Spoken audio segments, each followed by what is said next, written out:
Still got that delay though. Hey man. Welcome to another episode of the Speak On It podcast.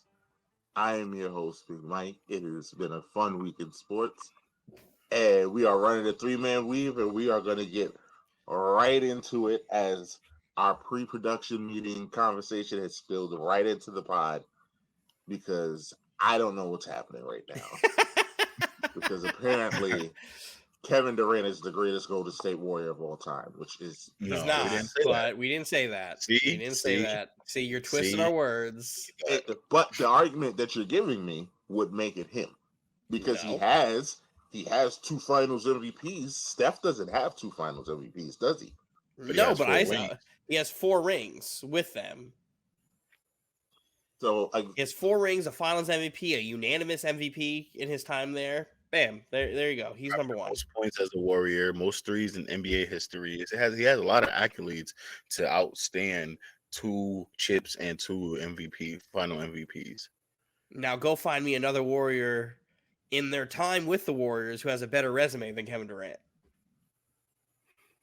I mean, Clay and Draymond also have 4 rings. They have 4 rings, but they also have more. 2 of them came at the hands of Kevin Durant.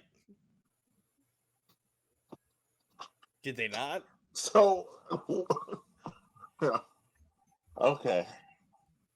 So they have 2, but they have 2 without him. So wouldn't that just make it equal? They have 2, yeah, but those Finals MVP they weren't Finals MVP, so it doesn't matter. They weren't the Finals MVP. Finals MVP. That just means you're the greatest. He is definitely a better Warrior than Wilt. You could kill Wilt the fuck out. Wilt's out of there. Yeah. And then your argument for number 5 is gonna go between Tim Hardaway, Mitch Richmond, and fucking Chris Mullin. Yeah. Those and they pick one of those. They're not better than Kevin Durant as a Warrior. Or tenure or accolade wise. They just had a longer time with the Warriors. That's all. Look at Mike. Mike's so disgusted. He's researching. This makes no sense. Chris Mullin. What other than the Pacers, Chris Mullin is Golden State.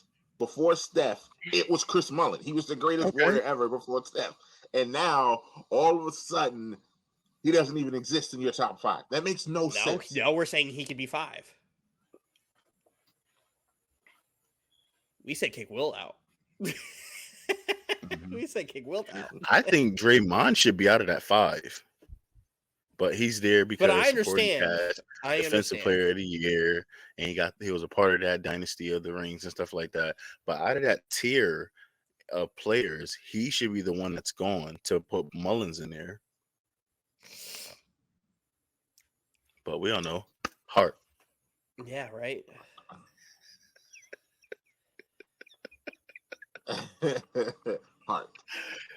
Hart, Mike. James also hates Draymond. By the way, I do not hate Draymond. I was the only one that was Mike. See, these narratives is insane. During the NBA season last year, I remember telling Mike that Draymond deserves his placement and he deserves his respect, his impact on the court. And Mike was like, I now remember my argument was Draymond will lock up Charles Barkley. Remember my argument and all that stuff like that? And I told you were fucking crazy. So how do I not like that? Just automatically debunks you right there. Crazy. But does that not debunks you right there? You're automatically. You said I don't like Draymond. That was my argument. We have a whole barbershop pod that has this argument in it. Yeah. I remember I spent fucking 4 hours editing it. Narrative driven, Mike. So Dylan, I will give you the example live and in color right now. Who is the greatest Phoenix Sun ever? Larry Nance. Tom Chambers. Sean Marion. So, I don't care what name you and Fernie Hardaway. Whoever you want to put. Danny Manning. Don't care. I don't care. Y'all can throw all the jokey names you want. I don't care who you put there.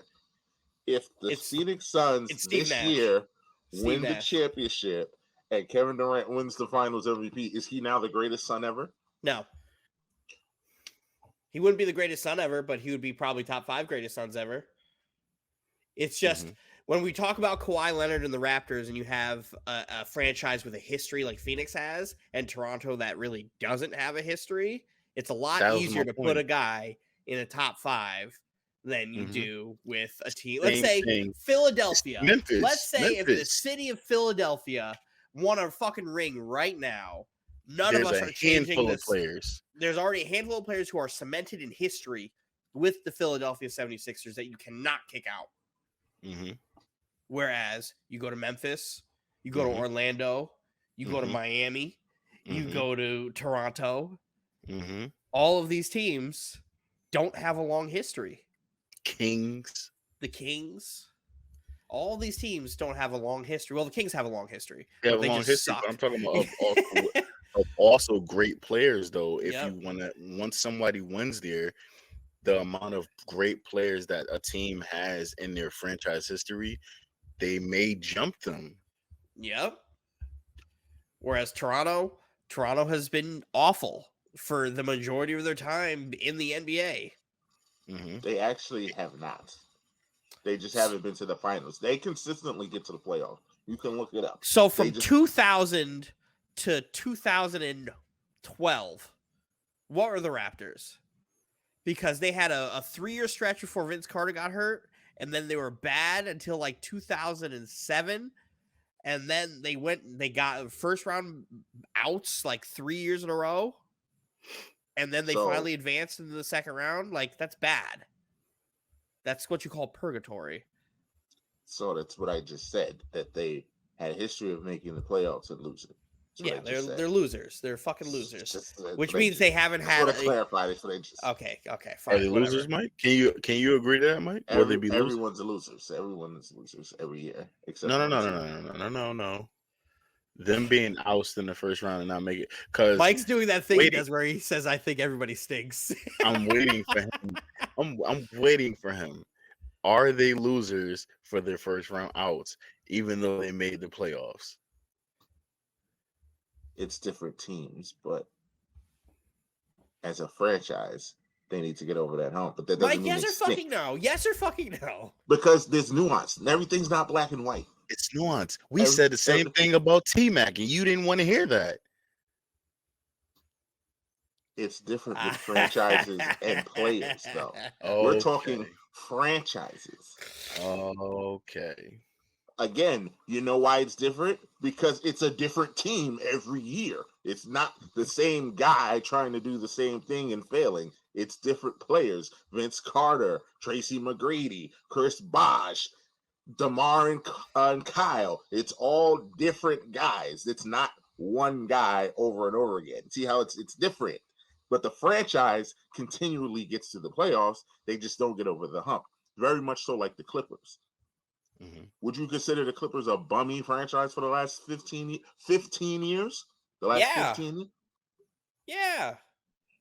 You want to know why? Because I've seen the Clippers blow 3-1 leads. I've seen the Clippers lose it all. Like, I've seen the Clippers were a guaranteed crash and burn. And tell that to a Sacramento Kings fan that wishes they could go to the playoffs like that. I will. That's just a fucking trash can franchise. Like, there's like, what are we doing here?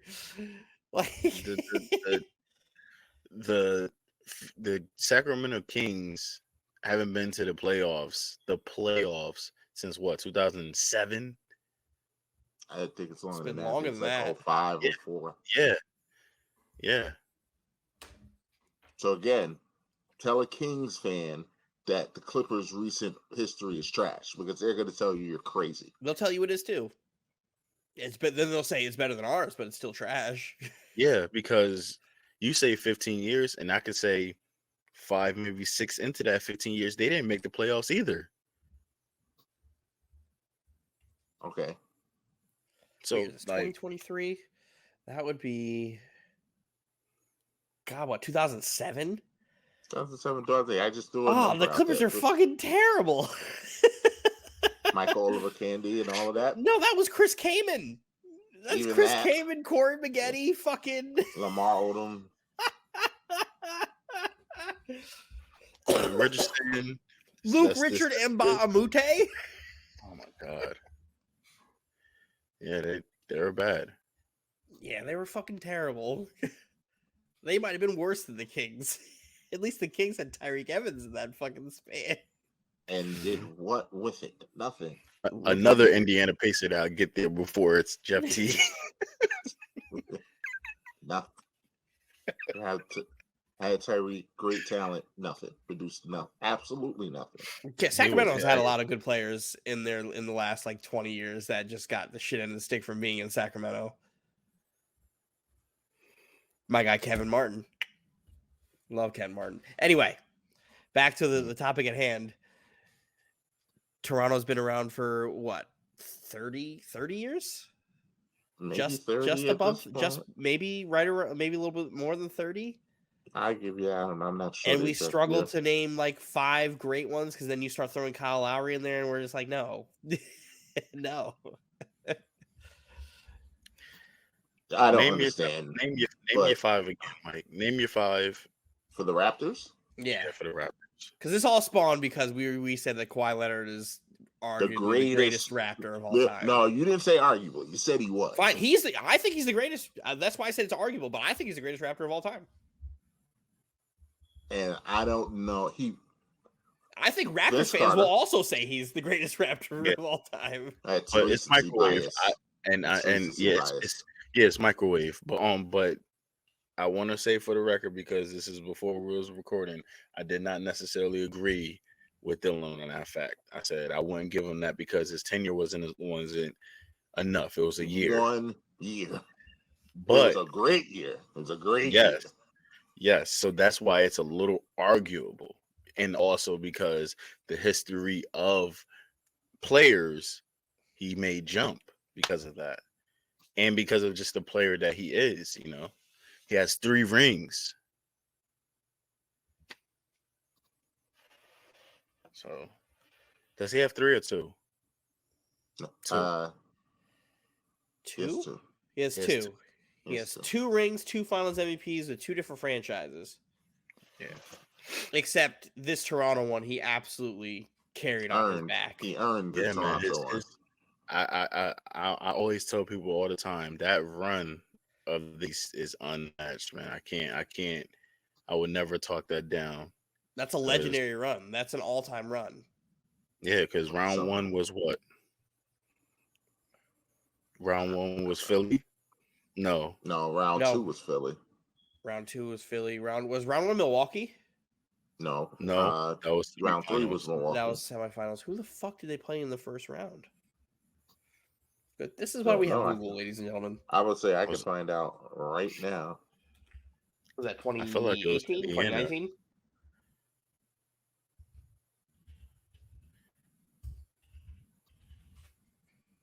So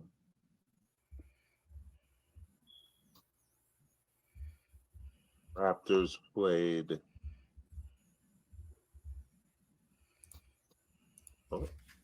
first round.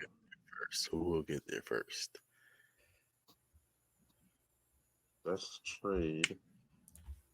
Who will get there first? I think Dylan may catch you, Mike. You're moving kind of slow. They played Orlando. Orlando. Yes, okay, Orlando, I remember now. They Orlando beat the 5. shit out of that Orlando team. That's what DJ Augustine was trying to make in a series. Gentleman's sweep. That thing right DJ up Augustine and Nikola Vucevic were trying their damnedest to make it a series. And then they went on Philadelphia and went on Toronto. Mm-hmm. And then they built the wall, and Kawhi was just like, hey, this Giannis feller, he ain't doing nothing. Yep. He said, we got to make some adjustments. Fuck the adjustments. The adjustment is me. I'm guarding Giannis. Yeah, I'm the that's adjustment. what it was. I'm the adjustment. And then we love that. Golden State. And Clay got hurt. And KD got hurt. Nah, history don't remember that. History just remembers him beating Steph, Clay, Kevin, Draymond, all of them. Ended the dynasty. Yeah, right? got him out of here. Packed him up. KD, you can't. The rises of the world, and I hate to talk about my man because he's not here, but the rises of the world will say KD played. But KD, we all know KD didn't belong to be on the floor. KD played 2 quarters. That's played amazing 2 quarters, but he did not belong on the floor. That's what led to his injury. He did not belong on the floor, but he played, right? Then that series actually went further. It went 6 games, right? Yeah. What, the Orlando? What series? No, the finals. Raptors Warriors. It went 6 because Steph went off one game. Game 3. Steph went completely berserk. So. Game 3, he went off. That was right after Clay got hurt. Clay got hurt. No, Clay got hurt in the game before they got eliminated. Game 3. No. Game 4 or 5, Clay got hurt. Yeah. Wait. Yeah. Was it? It was game. I think it was. It had to be. Didn't him and KD get hurt in the same game? No, because KD got hurt in Toronto. Clay got hurt in Golden State. I'll never forget KD getting hurt. That was wild. Whatever game Clay got hurt, Steph finished it off and they won that game. The game KD got hurt, they won. The game Clay got hurt, they lost. And that's why it hurt more, because Clay probably shouldn't have been in the game to begin with because they were getting blown out. Were they getting blown out? Because he was keeping it close, I thought. He was going off. I don't think that game was winnable. He was going absolutely off. And that's when the foul by Danny Green happened that led to him getting hurt. He was going off that game. They won 4-2.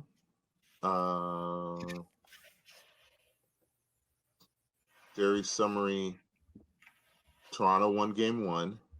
Golden State won game 2. Toronto won game 3 and 4 in Golden State. And then Golden State won game 5 in Toronto. And then Toronto won game 6. Okay, so game 2 was the game that Steph went off after KD got hurt. That's what it was. And KD did not play game 1. No, he sat out. He was still coming back. They were ramping him up. But he wasn't supposed to be on that floor at all. He shouldn't have been there. But nonetheless. And also in game 2, Clay hurt his hamstring. So that was a horrible game. KD got hurt, and Clay actually hurt his hamstring. And Curry finished the game with 23 points after missing his first 6 shots. So yeah, James, he went off. Game 3. So we argued that I said that Kawhi is arguably the greatest Raptor of all time for this run. Make your arguments. That's fine. I'll do the Finals MVP and title in a franchise who in 30 years hasn't really done shit for the win there, and that led into LeBron James being the greatest Miami Heat player of all time. And hey. I think there's a real argument there because LeBron won an MVP there. He won an MVP there. He arguably should have also won a Defensive Player of the Year there, and he was robbed of. He absolutely was robbed of a Defensive Player of the Year. A Finals MVP or 2. No, he's got all his fun. He's got. I know. That's what I'm saying. He's got an MVP. He's got 2 Finals MVPs, 2 rings. All NBA first defensive teams. Like, you could say that LeBron's the greatest Miami Heat player ever. You could say he's the greatest Cleveland Cavalier ever.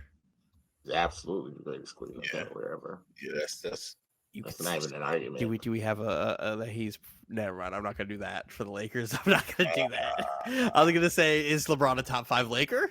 No. Nah. No, he's not. He's not. He's in the top 10. He's not. I don't even know if he's in the top 10, but he's not in the top 5. Who's All the right, top 5 Lakers of all time? No order. No order. No order. You got Magic. You got Wilt. You got Shaq. Why do you have Wilt? Kobe. Yeah, he hates Wilt. No, I'm just asking. Why do we have Wilt in there? Why is Wilt there? Statistically, it's unimaginable, but the statistics are there. Now, he probably has one ring there because he always ran into Bill Russell, but he has that ring. He probably has multiple MVPs and Defensive Player of the Years and stuff like that. And he but has final strips. He has final strips. He just lost to Russell. All the time. Take the final strips out because LeBron has a lot of final strips as well. Yeah, but the Lakers though. No, I'm not saying he's not. He doesn't deserve to be there. I'm just saying, why is Russell there? Not Russell Wilt. I'm sorry. Yeah, but you can continue. Yeah, so that's 4, and then 5. Jerry West. See, that's where I can't put Jerry West because the guy went 1 for 8 in fucking finals, and his nickname is Mr. Fucking Clutch.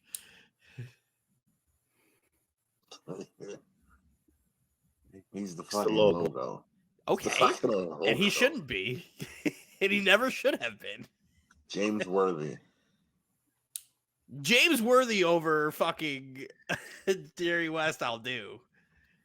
Bean. Huh? Why are we pausing on Kobe? I thought James said Kobe. I said Kobe already. Oh. Yeah, Kobe's there. Kobe was there early. Kobe, Shaq, Magic, Kareem. Yeah. Yeah, that's James 5. Worthy, Jerry West, Wilt. That's 7 right there. That's 7 right there. I put and Worthy, I mean, Worthy over both of them. If we want to be picky and we want to do the greatest, Derek Fisher. To my argument, Derek Fisher is a greater Laker than LeBron is. Robert Horry? No. Rick Fox. You want to throw Derek Fisher's out there? Karl Malone didn't win anything. Derek Fisher. We don't acknowledge Karl Malone. as shitty as the state of Utah is for acknowledging him all weekend, we don't. Derek Fisher was a contributor to those championships. Absolutely. Sasha Vujacic. One of Roz's favorites. Shannon Brown. Another Roz favorite. Lamar Odom. Lamar doesn't have a bigger case than LeBron, but Lamar is in the conversation. How? Lamar's at the party. Powell's at the party. Andrew Bynum. Why is Powell at the party and Bynum's not? Longer career. Was Bynum on the bench when they won the second year? No, Bynum was their starter. Yeah, Bynum was the starter. Does he have one though? Right? He only has one. Bynum's got 2. He has 2. Bynum was on both of those teams. I felt like he was injured one of those years, right? His knees promptly fell apart after that. He only has 1 All-Star in those time frames, but he does have 2 rings. Yeah. That's why I don't remember him the second chip. I only remember Powell. The second chip is actually very important because Kendrick Perkins wasn't playing, and that was like a massive deal. Because I don't think they beat the Celtics team if Perkins was playing. Because I don't think they do. Perkins was like major contributor into slowing down the paint. We tease Perk all the time, but that Perk was Perk promptly got washed the second he left Boston. He was just an enforcer. He was just a big body. And you needed that for Bynum. He forgot everything KG told him the second he left. Mm. Oh, yeah. But then KG was also hurt, too. So he was hurt playing, and I think Perkins was suspended. Suspended or injured, one of those, where he didn't play in Game 7. Injured. So that was a massive deal because the Lakers proceeded to just eat up the inside. Mm-hmm. Mm. But yeah, all right. Yeah, so no, LeBron is not a top 5 Laker. He's just in there in the top 10. Just in there. Just throwing that out there. That just shows how great LeBron actually is. He could be the greatest player to ever play for two franchises and be top 10 in one of the most storied franchises in sports. And he win a ring this year, he solidifies his top 10. Yeah. Yeah. That's still don't think, and the Lakers franchise still so great, still doesn't put him in the top 5. Doesn't even change. You got to kick Will out and Jerry. Ron still doesn't make the top 5. If he's got 2 rings with the Lakers, you gotta kick the losers Kobe. out. You gotta kick the kick out Kobe. No, he doesn't kick out Kobe. Listen, Kobe, Shaq, Kareem, Magic. You saying LeBron would now be 5? Yeah, be 5. Kick the losers out. He still wouldn't have more. He still wouldn't have more rings than James Worthy. He still wouldn't have more rings than Derek Fisher. He still wouldn't have the. He still wouldn't have the records and the points that Jerry West and Wilt have. Like, he did break Kareem's record. He beat Kareem's all-time record. He didn't beat Kareem's Laker record. See how it's different. Different. But he passed a Laker. So he passed the Utah Jazz when he passed Karl Malone. Should Utah Carmelone's not on retire his number? List. He's not on that list. We don't acknowledge him. Utah retire his We don't acknowledge him. Should the Bulls retire LeBron's number because he passed Jordan? Technically, his number's already retired.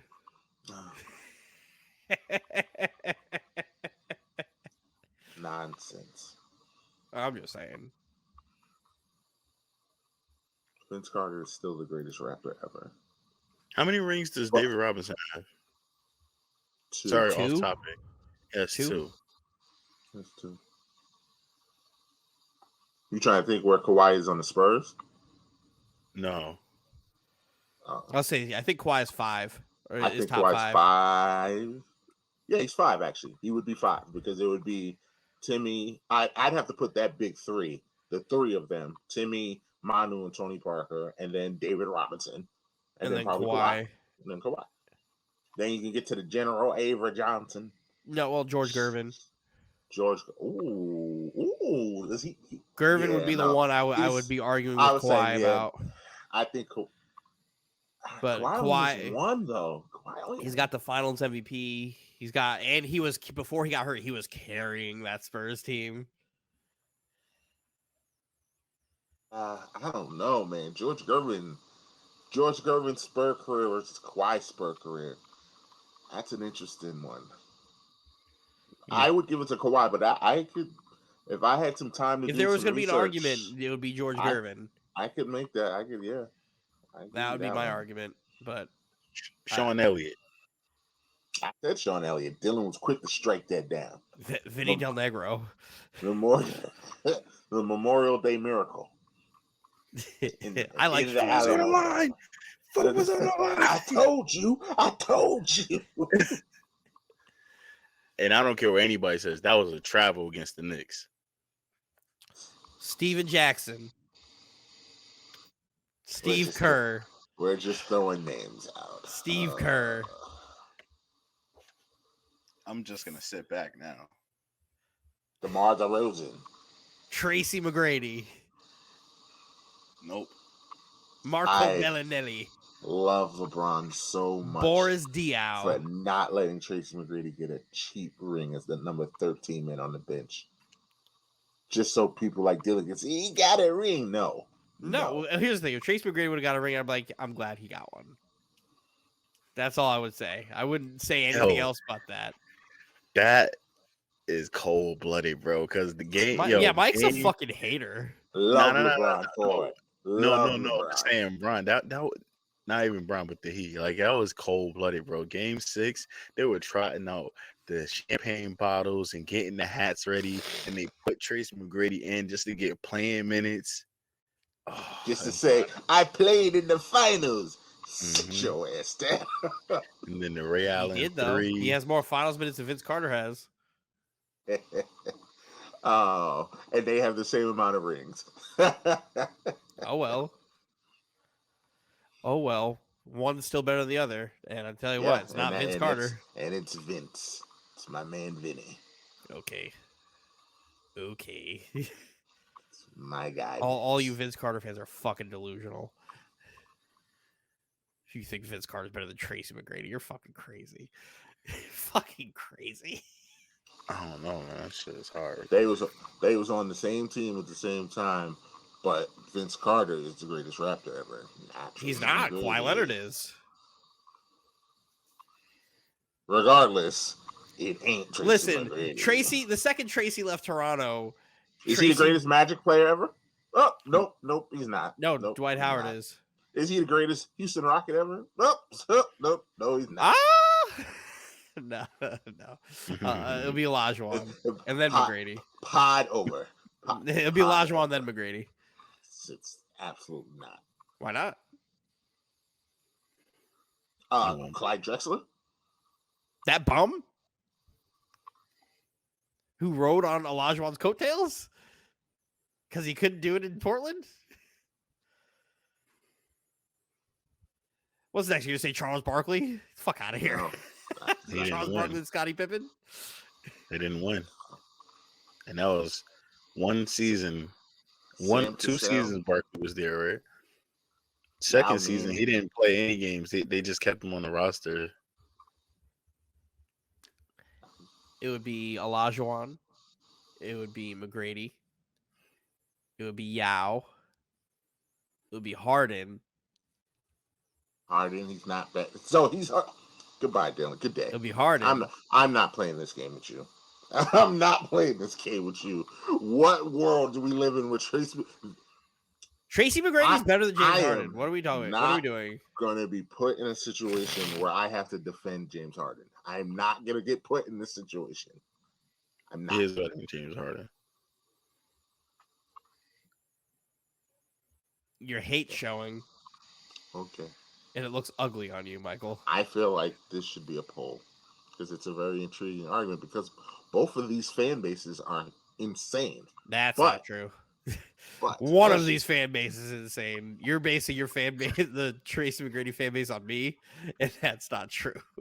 It's not just you. You're the only one that dies on this hill, but you're not the only person I've had this argument. James Harden has the internet standing over him. Your cousins are sitting here talking about James Harden averaged 35. And he's better scorer than Melo all time, and he shot 20 free throws a game. And which is why I refuse to defend him, but I will not disrespect him. McGrady's better than Harden. Absolutely. McGrady's better than Clyde. Absolutely. Oh man. The only Rocket McGrady isn't better than is Olajuwon. You're insane. You're insane. No, Clyde's a bum. You're insane. I'm very much so on that hill of Clyde Drexler's a fucking bum. Clyde Drexler's a mental midget who crumbled in all the major moments he fucking ever had. He just wasn't better than Jordan. Come on, man. Loser. Bum.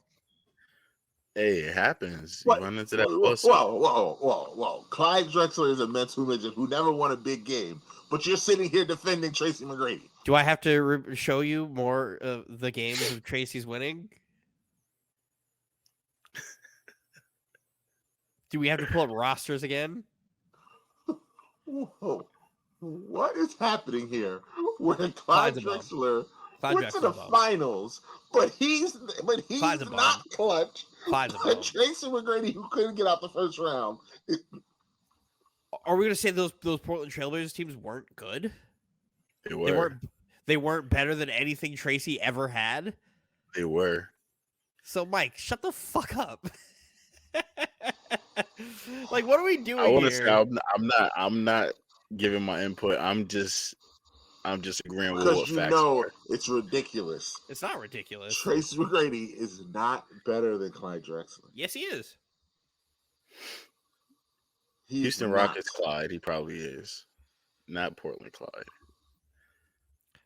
I'm not saying it again. Look at it. I've already said it. I've already said it.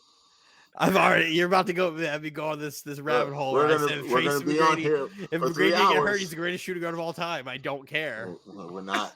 I don't care. You can't say that about Clyde. Can't say that about Clyde. He put Tracy in Clyde's spot. Tracy's trying to fight Jordan. Clyde's sitting there like, oh, my hairline is far back and I'm a bitch. Oh my god. I don't think Tracy McGrady is better than Jordan. That's fine. Or Kobe. That's fine. If he was healthy, greatest shooting guard of all time. We've seen healthy Tracy versus healthy Kobe. He lost. And they used to give each other buckets. Yeah, but Kobe will win.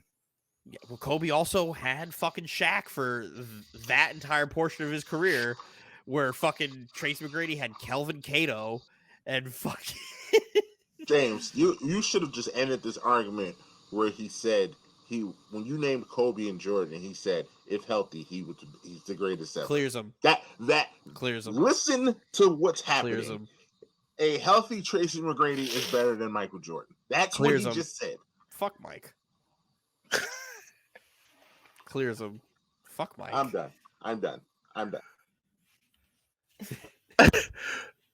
Oh my god. Oh my god. Get back here, buddy. Yeah, fuck Michael Jordan. I mean, to be fair, I agree with Dylan on the fuck Mike. But you're not going to disrespect him, are you? No. Because what are we doing? I mean, he did want Tracy McGrady over Scottie Pippen at one point in time. I don't blame him. Scottie was like 36, 37. I'd want a 21-year-old Tracy McGrady then too.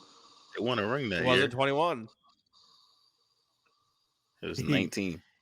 19, 21. He was a lot younger than Scottie. He's a lot younger than Scottie.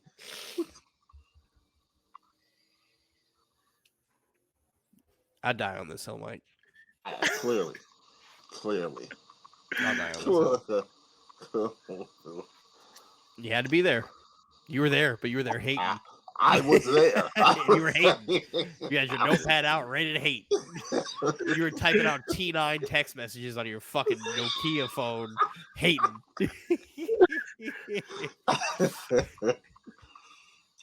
I don't even know. Mike needs to be the you know how we got the NBA snitch? Mike needs to be the NBA hater. He needs to watch Tracy McGrady games and see Tracy McGrady in his the throwback jersey with the headband when he dribbles behind his back and shoots the fadeaway. Hits the space bar and says, "I know I'm not seeing this." stops right there. He traveled. Yeah, see. But yep. When I say these things to these players, I'm a hater. Mike is actively hating, but Giannis actually travels every fucking possession. He's still hating a little bit though. You absolutely hate Giannis. I acknowledge he's great. You don't. How much was your blood? I mean, I don't know if you even because we're gonna segue to it about the All-Star. Might as well segue to it right now. Might as well segue right to it. How much was your blood? What a great weekend! See Giannis all weekend, and him even in the All-Star game talking about something. I'm a great GM. Great. I don't like. Here's the thing. Like, I think he's funny, but like he's annoying when I'm watching him play. But like, I do think it's bullshit that Drew Holiday all of a sudden is an Antetokounmpo brother when they have a whole ass other G League brother that they could have pulled out for this. Costas. Like that's bullshit. Where's Costas? Costas is not in the NBA anymore. I don't think he doesn't play G for the League. Lakers. He's in the G League. Yeah, you can't call him up. Alex is also in the G League. Is he? Yes, he was wearing the G League uniform. Oh shit. Like, if you're gonna do the Antetokounmpo family, go get your other fucking brother. Oh wait, he's also a fucking loser. Like, get him. He's a champion. Him. Champion. He was the first champion. Yeah. He's the greatest Antetokounmpo basketball player. He did it first. Set the stage. He laid out the foundation. He did it first. And the only reason the Antetokounmpo fam was even in these competitions is because Drew Holiday was carrying them. Yeah, Drew Holiday needs a raise. The passing competition, ooh, horrendous. Oof. Those boys, Thanasis is fucking bad. Like he was hitting the shots in the at the end when it was having the scoring. So annoying watching him. Like if I hate anybody other than Giannis, it's his fucking stupid brother. I hate him so much. I hate having to watch his fucking untalented ass just fucking athlete his way through a skills challenge is fucking horrendous. Which, by the way, they need to change the fucking skill challenge because it turns into the guys trying to miss all the shots just so he can just fucking run fast. I was confused all weekend, man. It was a circus out there. I don't think they were trying to miss. I think they stink. I think that's but it was no. They come to a point where it's like you realize you're gonna miss, and then you start chucking them, and then they run to try to save time. All I know is Dylan's team rooks were also horrendous. Yeah, they were not great. They were not absolutely horrendous. I thought the one part they were going to be good at was the shooting thing, and they were fucking terrible. Horrible. Yeah. They were horrible. They were horrible at the shooting. Jabari did not hold up well to your standards. Like but they were even worse. But they was worse at the passing one. The passing one was embarrassing. Like I don't know. Wallow did his thing. The two-handed chest passes. Couldn't make a shot.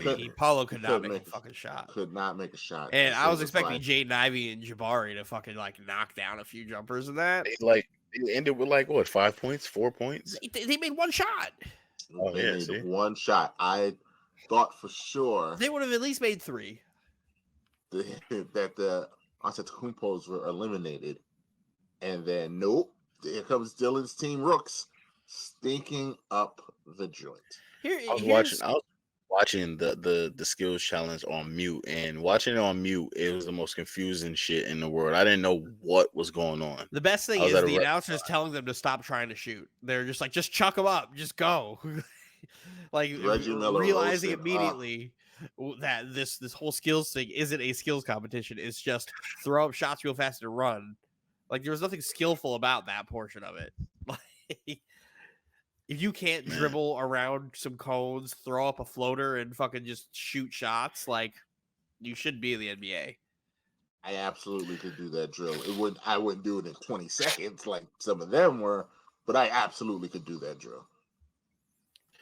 I hate to say it, but Roz was before his time. But granted, when he said it, the All-Star Weekend was better when he said it.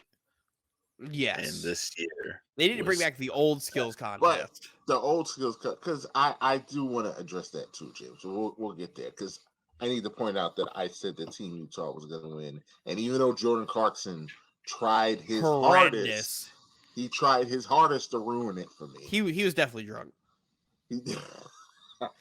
Utah's a dry state, and he was definitely getting lit out there. Straight up. And then, he was just horrible. He was horrendous. All 3. He was just horrible. He was so bad. He did not want to be there. To be fair, I don't think anybody wanted to be there. Colin Sexton actually looked like he was into it. Thankfully. Who was it? Some people say they didn't. I saw a tweet that was like, is it weird that I haven't seen KD, Steph, or LeBron this entire All-Star Weekend? And I was just like, well, Steph and KD aren't there this year because of injuries. So you wouldn't see them. But yeah, besides the All-Star game, I didn't see LeBron either all weekend. I don't even think that makes you think if LeBron he wasn't he wasn't there. No, he was at Sierra Canyon. Bronny had games and stuff. He had prior engagements, so he didn't get there until Sunday. I doubt he would have been there either way. Yeah. It's not a big city. He has no reason. Yeah, if it was a big city, he would have been there.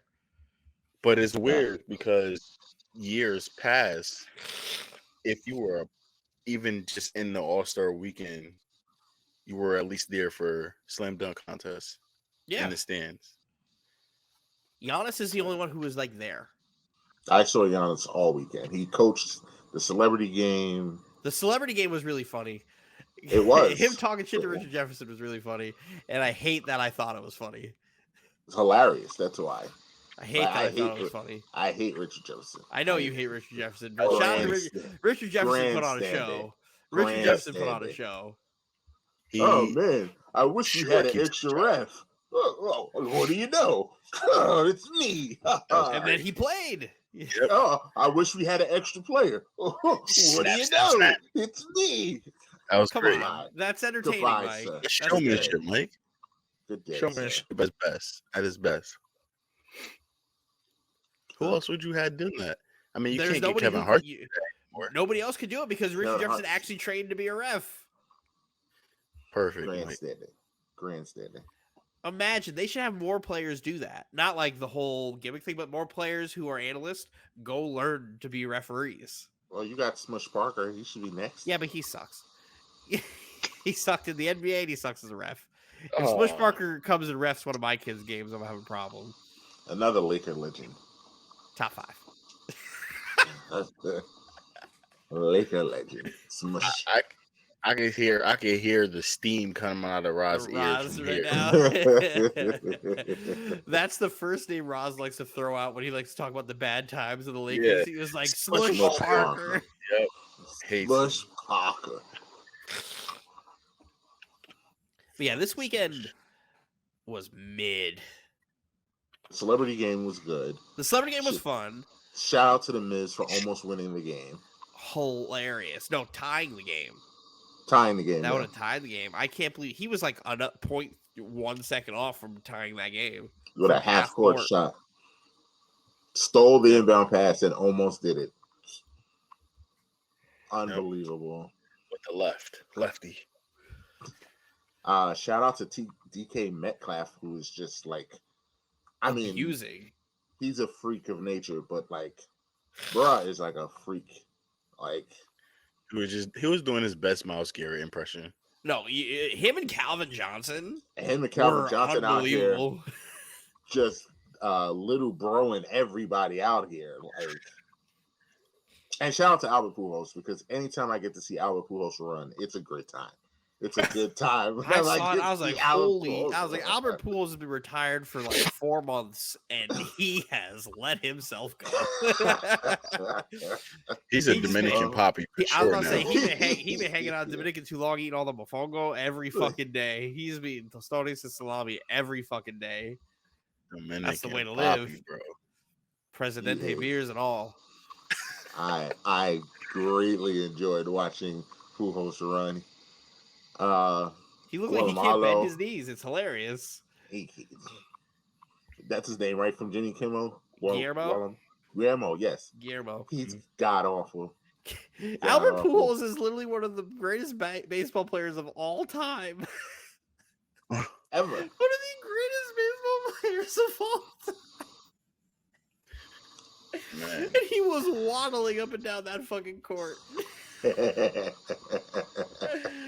He looked like he was in his 3rd trimester. That motherfucker is one of the greatest baseball players of all time. Ever. I have to like keep saying this. He was winning MVPs when Barry Bonds was hitting fucking 3 billion home runs a year. Yeah.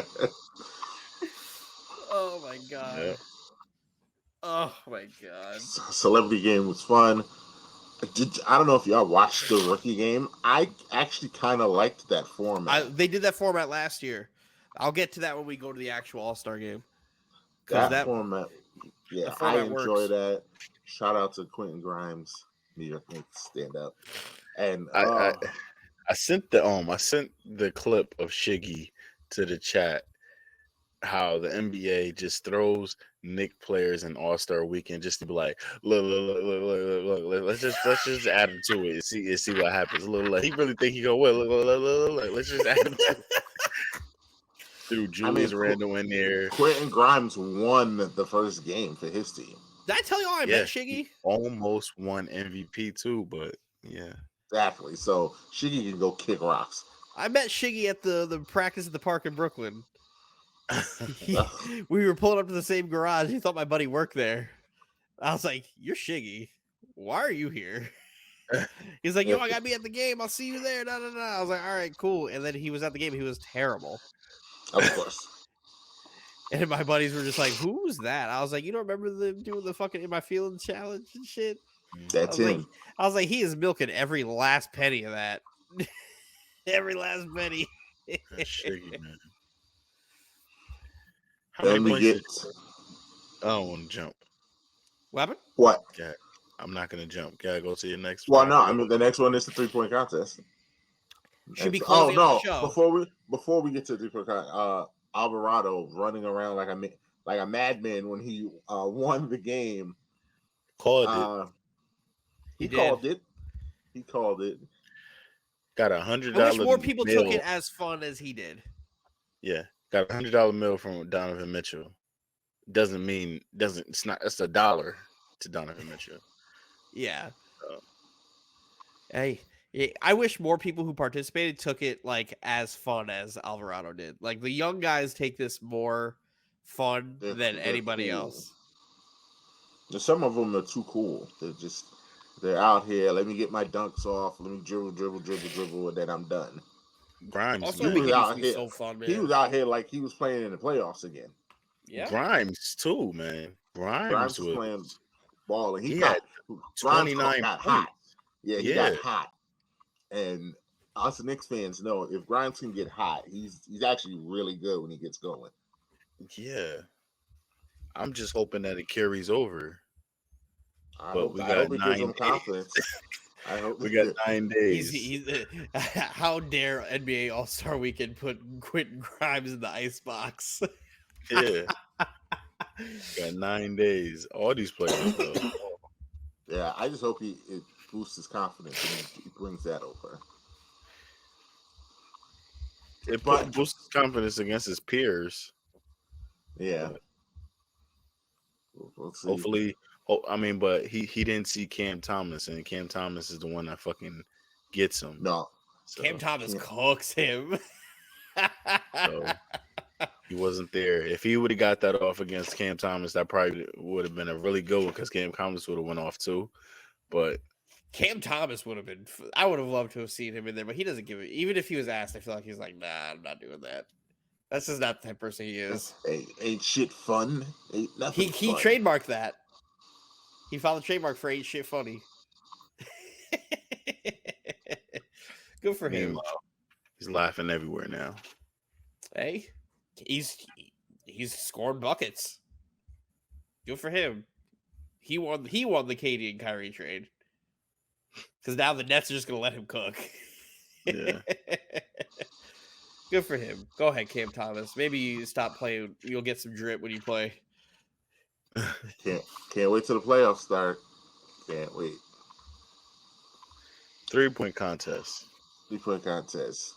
Winner, Dame Dollar. I'm telling you, they should be closing the show with that. I've been saying that for years. They should be close. And then it popped up on my Facebook feed from like 6 years ago. I was like, they should be closing the All-Star Weekend out with the 3-point contest. I mean, it was good. I still don't think so. Put more people. Make it a bracket of fucking 32. Like, so we can be here. So we could be here all night. The excitement that you get when somebody gets hot is unbelievable in that shit. Not really 32. I'd say 16. Bracket is 16. Good luck trying to get 16 shooters. I'm sure you could. Most of which won't be in the All-Star game, so you're bringing them. The fact that Yuta Watanabe wasn't in the fucking 3-point contest. Your boy, no one wants to see him, Dylan. Your Nets bias. I don't care. He's whether you want to see him or not. He's still leading the NBA in 3-point percentage. Kevin Huerter. Don't you think that guy should be in there? Kevin Huerter. Kevin Huerter, who's fucking was awful. Who was my pick? Your pick? Yeah, so let's talk. So, yes, back to your shiggy point with Julius Randle, who Dylan promptly, he's going to airball. He's going to airball. 4th shot airball.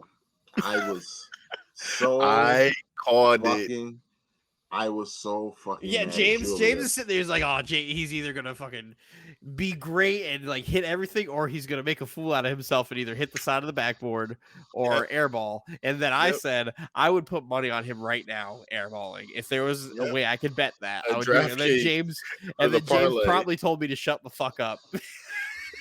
I'm not allowed to shit on the Knicks. Because you're not allowed to do that. Only Knicks fans can shit on the Knicks. Can't Fourth shot airball. Yep. That's like you being pissed that the Nets are losing or something like that, and I come in here and say, "Hey, Dylan, the Nets are losing." You be like, "Shut the fuck up." Julius did not have a good round. He did 8 points. 8 points. Yeah, no, he had 13 points, sir. He had 13. 13. You know who had 8? You know who had 8? Dylan's boy had 8. That's who had 8. Which was great. Because Dylan can say, I didn't have no Julius. I didn't. You don't believe you. I don't believe you. Julius had a horrible round. He was terrible, but then of course the pieces of shit Reggie Miller probably put him up to it at TNT. They're gonna show Julius' son upset that his dad lost. Pieces of shit.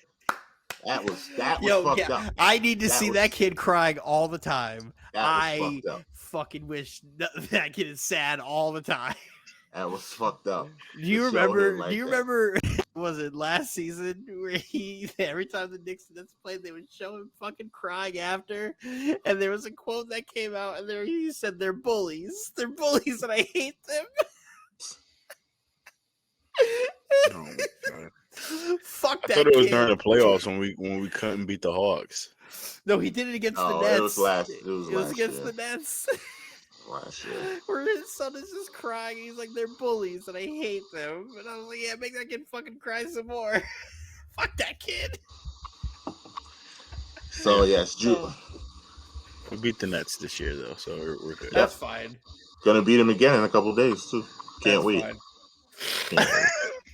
But yes, I'll see him. I'll see that kid cry some more. But my pick did pretty well. No. Julius got 13, and it was just the Knicks stink. Ha ha ha. Who said that? Twitter, and you represent Twitter. I don't represent Twitter. You represent the entire Twitter nation. Wow. You all represent Twitter. All of them. And then Dylan's Kevin Herter promptly came up and absolutely stunk up the place. Just brick.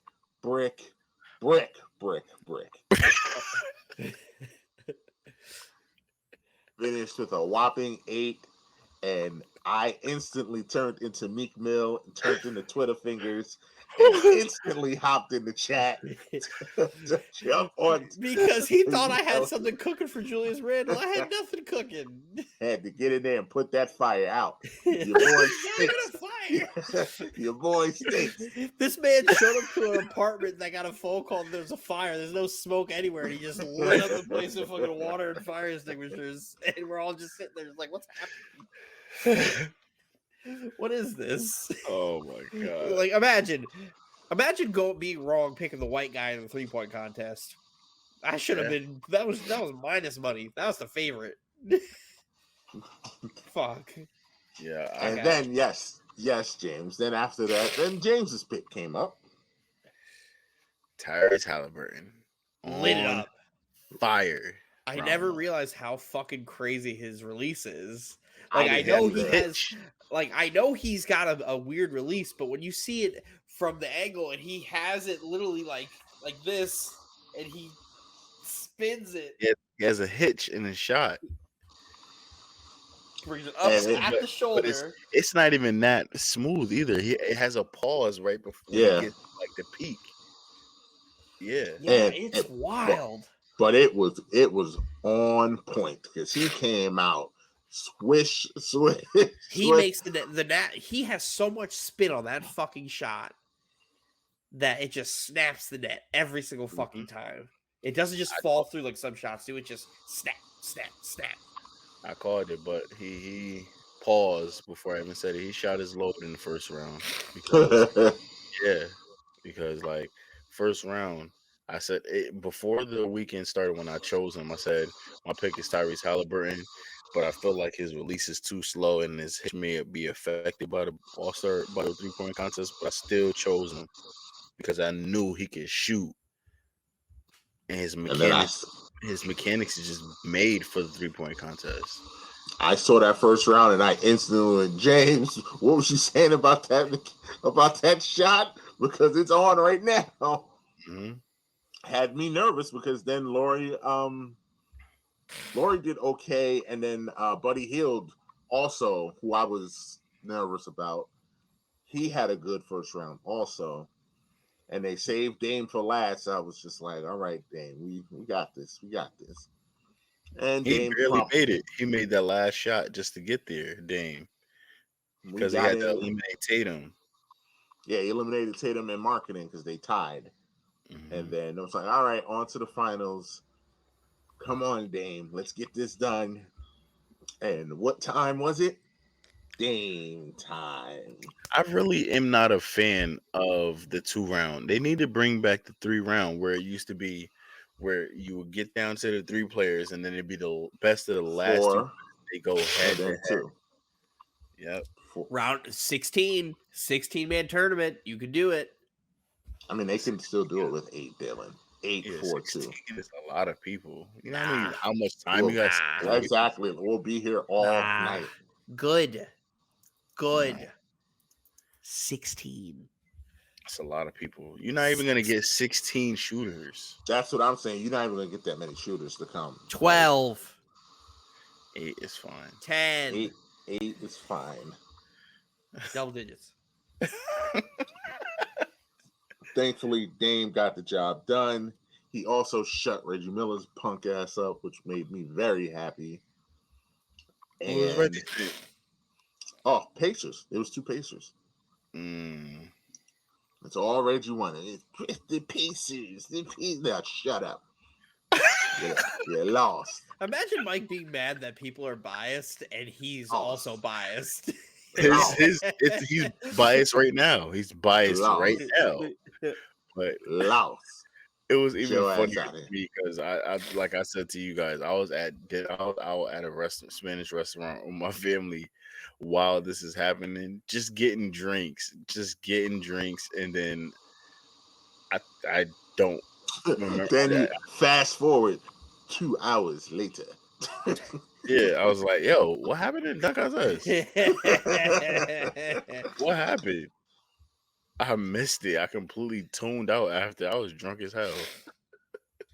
Came into chat. All he saw was my Snoop Dogg gif doing the Crip Walk as I again predicted the winner of the dunk contest and swept All-Star Saturday night with Magic Mac. Well, I also picked. I think we all picked chose Mac, but you Cole also Anthony last year.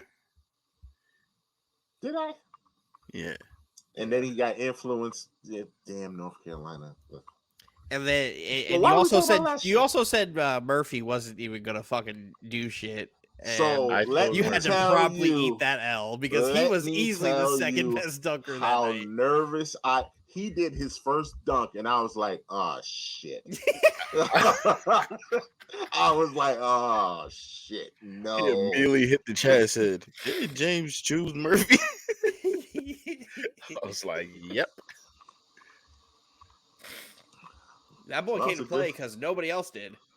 You completely doubted him. And me and James are sitting here like, hey, you gonna fuck around? You gonna fuck around and he's gonna be in that final with Mac because the only person who was guaranteed was Mac McClung. He was the only person who was guaranteed. I remember what I told you. The only thing I was nervous about with Mac was like, I hope the pressure don't get to him. He don't fuck up. Nope. Came right out first dunk. Pow, 50 on your head. Pow, 50 on your head. Was it all 50?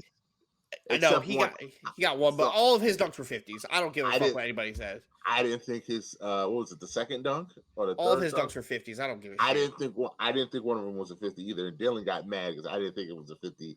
Was that the between the legs off the backwards dunk that you thought it wasn't a 50? Everything he did was a 50, and I don't. I don't know which one. I don't know which one, James. Well, luckily for y'all, I got a quick highlight tape. Well, his last dunk was a 50. Yeah, that's his last dunk. So this was his first dunk. This was his first dunk.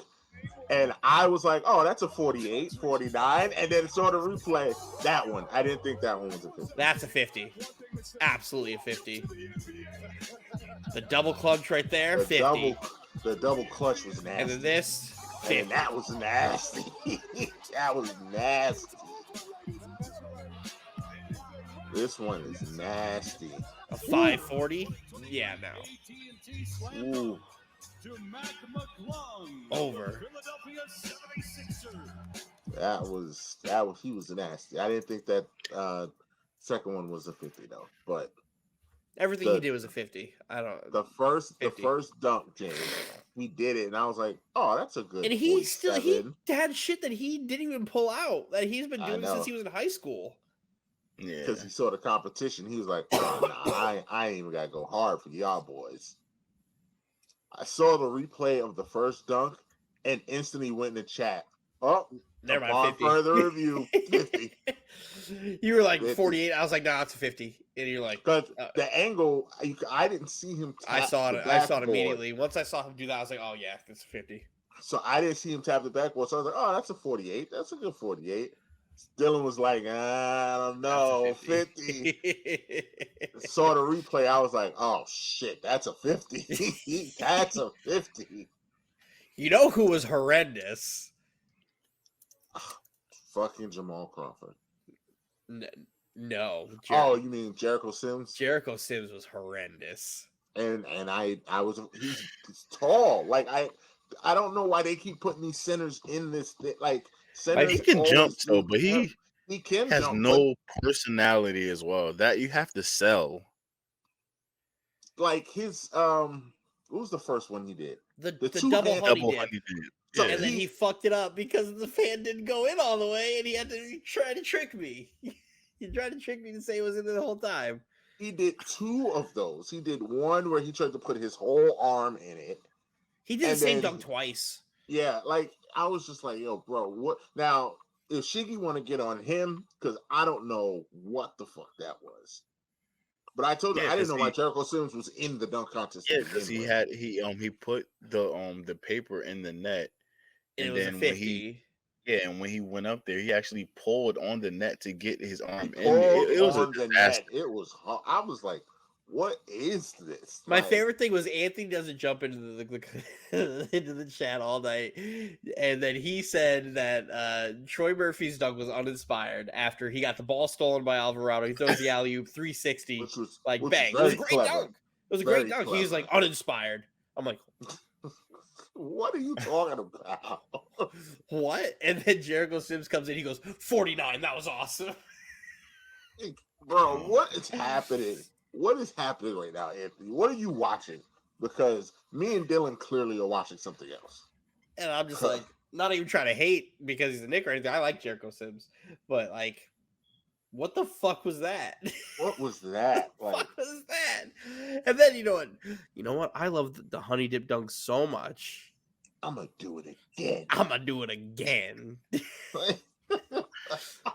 And then so you tried to trick me the first time by you telling me that both of your arms were in there when they weren't, and then the second time you go and you pull yourself up with the fucking net to pull your 7-foot ass up over the. Get off my! You saw what I put in the chat. Get him out of here. Yeah, get him out of here. Get him the fuck out of here. Because what are we doing? Like, oh god, thank goodness for Magic back. Because if Mac McClung, like Murphy did good. Murphy did good. Murphy did great. But Murphy had no personality to him. With his dunks. That was the problem. They were just really good dunks. If he would have yelled when he was putting shit down or whatever, the crowd would have gotten more into it. The Alvarado one was clever, but it took the replay to realize what happened. And if you're not a basketball fan, you wouldn't know that Alvarado steals the ball all the time. So he stole the ball from him, then threw it up to him. It was very clever, but it just wasn't the same. His dunks lacked charisma. But other than that, his dunks were awesome. All of them were good. And Kenyon Martin. Why the I knew he was gonna bring out his dad at some point. I did too, but why are you bringing your dad out to pass the ball? Like, at what point your was your dad got famous ever from catching passes from Jason Kidd? Exactly. Like, did he mess up the pass? Yes. Yes. Yeah. Let me see something doing. Let me help you. And James, he tried to get cute. He tried to get clever. Oh, it's a 3D ball. He made it on the 3D printed the ball. He 3D printed a ball. Which I heard about that. Thank goodness for Reggie Miller and Draymond for telling us, because I was like, why is this ball black and why does it look like a balloon? I said an NFT was gonna pop out of that ball. Like, why? You said Reggie and Draymond? Yeah. Oh, Reggie and Draymond were hilarious. So how cool is this for senior to be doing this with junior? On the biggest stage. That's what you want? You want it like that? All right, here we go. You ready? Let's go. No. Dad was going to get it too. They might jump at the same time. Well, Kenny gonna say that nonsense. Here you go. No. That would have been nice if he had finished. But you get 3 attempts though, right? Yes. That's one. There you go. That's it. That was it. Okay. It's all right. Not bad. I pay homage to my dad. And I'm okay. But they knew. They knew that fell flat. Like, what was the point of the 3D printed ball? Like, there was 0 points to the 3D printed ball. Ad money.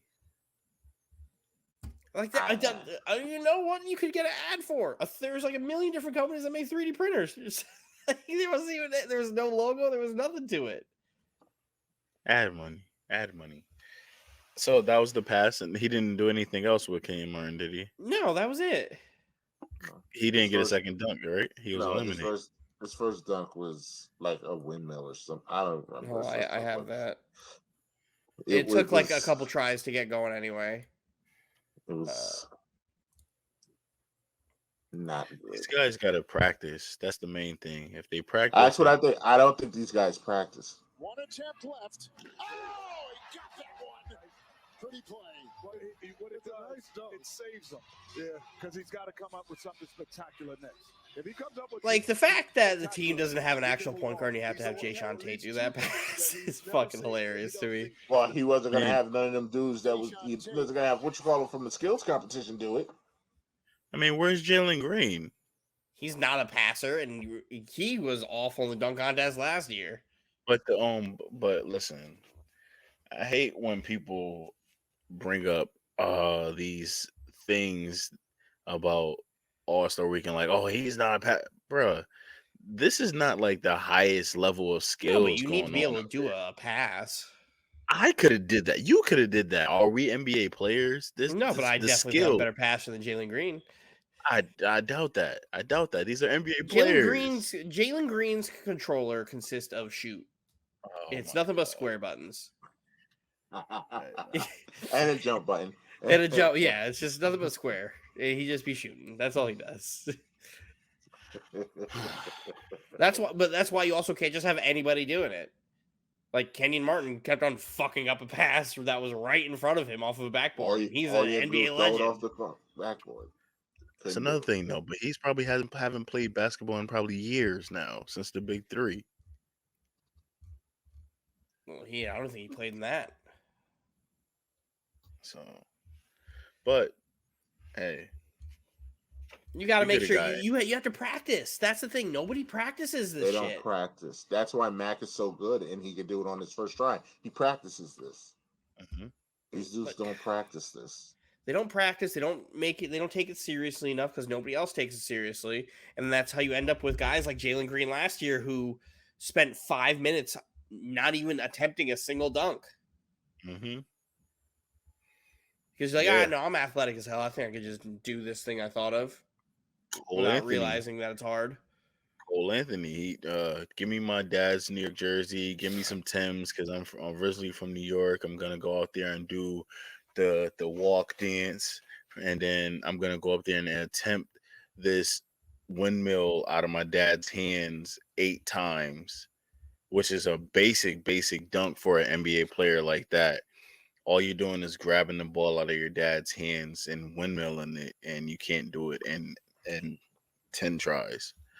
Maybe he So, should have like, went out there and tried practicing dunking in Tim's. Like, it's a fucking easy thing to do. yeah, It's a hard thing to do. yeah. Take which it is why, seriously. which is It's why that literally dunk taking would have probably been 3. nice. It's literally That- probably taking 3 inches out of his vertical because they're so Mhm. fucking heavy. Just That's the NBA just a should myth. just do just get all these internet guys and just do it. Make the dunk contest fun. Hate Reggie Miller, but I heard him with a very good idea of just letting these NBA dudes sponsor players. Go find Yeah. them and then have them do it, and then those dudes will do it for the money, and like that would be cool Like because the G League dunk contest is fucking good.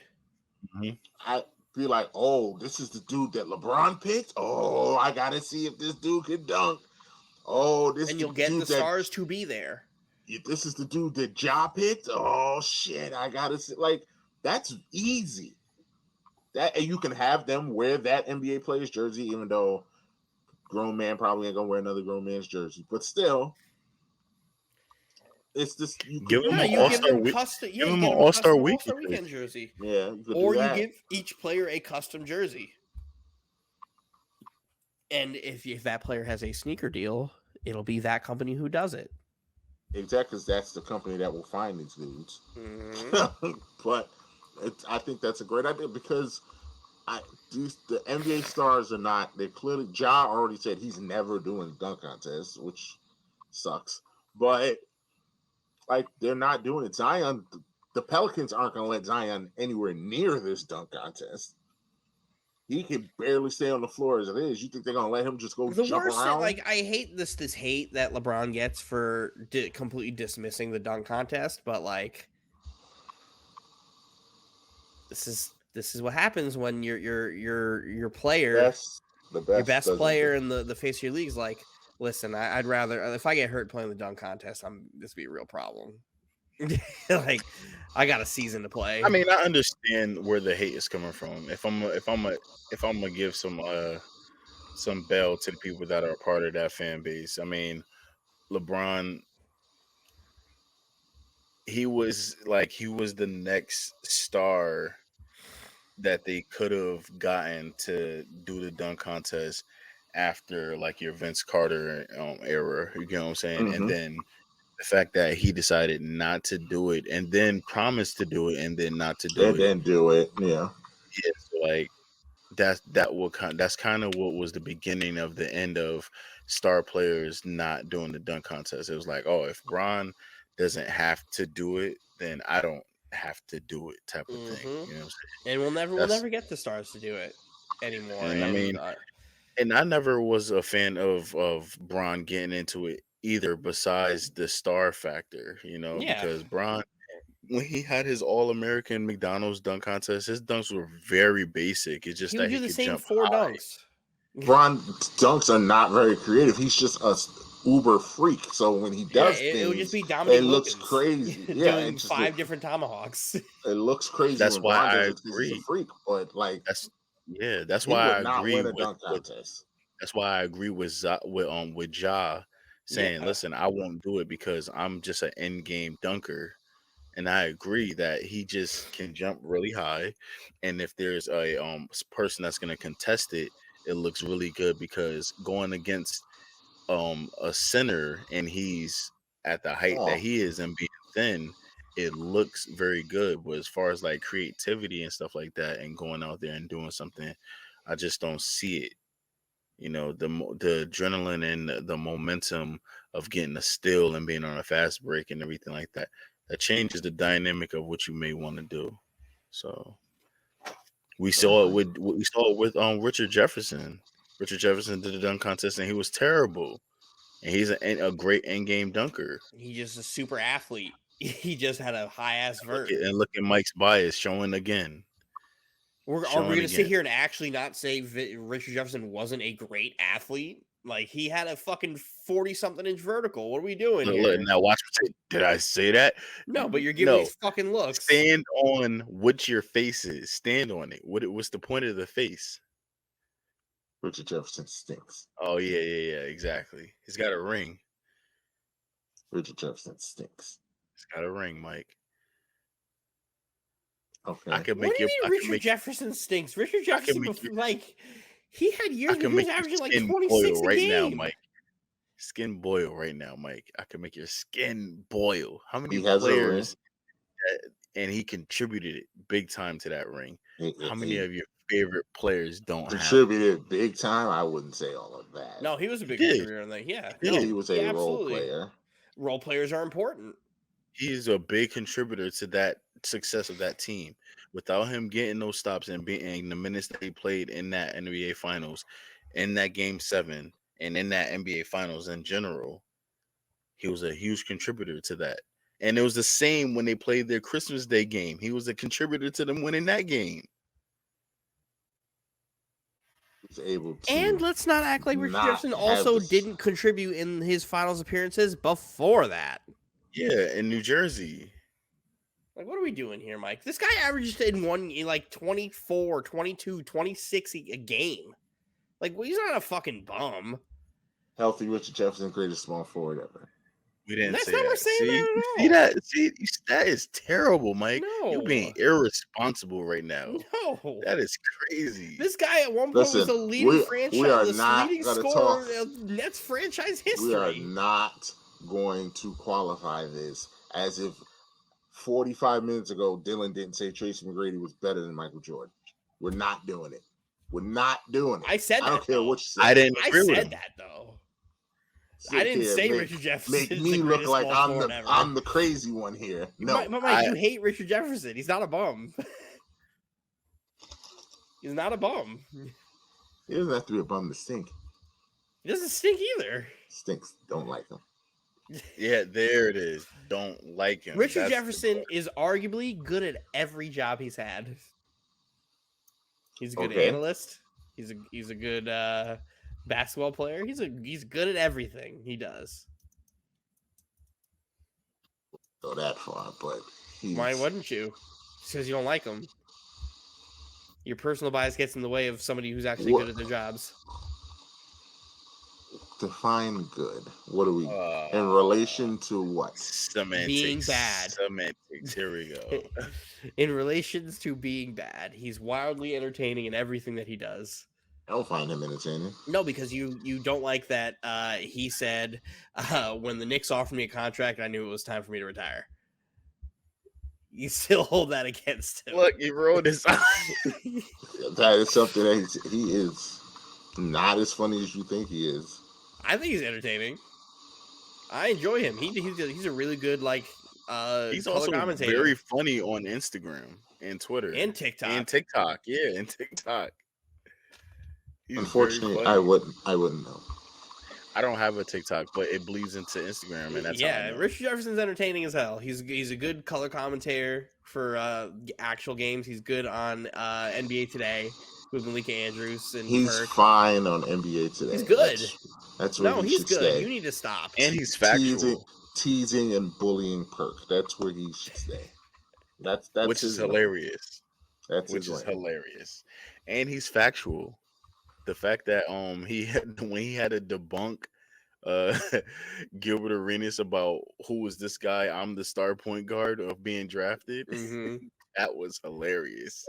His stories about Gilbert are fucking hilarious. Mm-hmm. It's fucking hilarious because nobody puts him in his place like Richard Jefferson does. Gilbert Arenas is another one. He was like, "Bro, you were was nice. probably the most talented player on our team, but nobody liked you."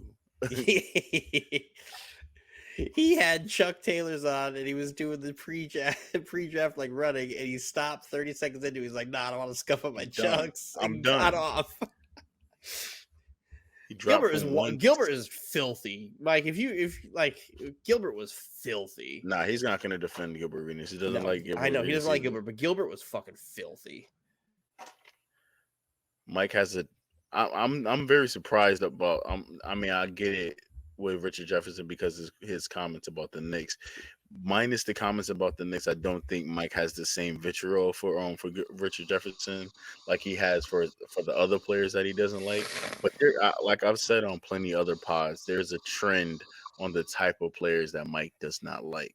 Which is And we crazy don't as to why he likes Luka. We ain't gonna go down that route either. We're not gonna go down that again. Best player in the league in a couple years. Stay tuned. Stay tuned. But no, Gilbert Arenas is another one that is just cold.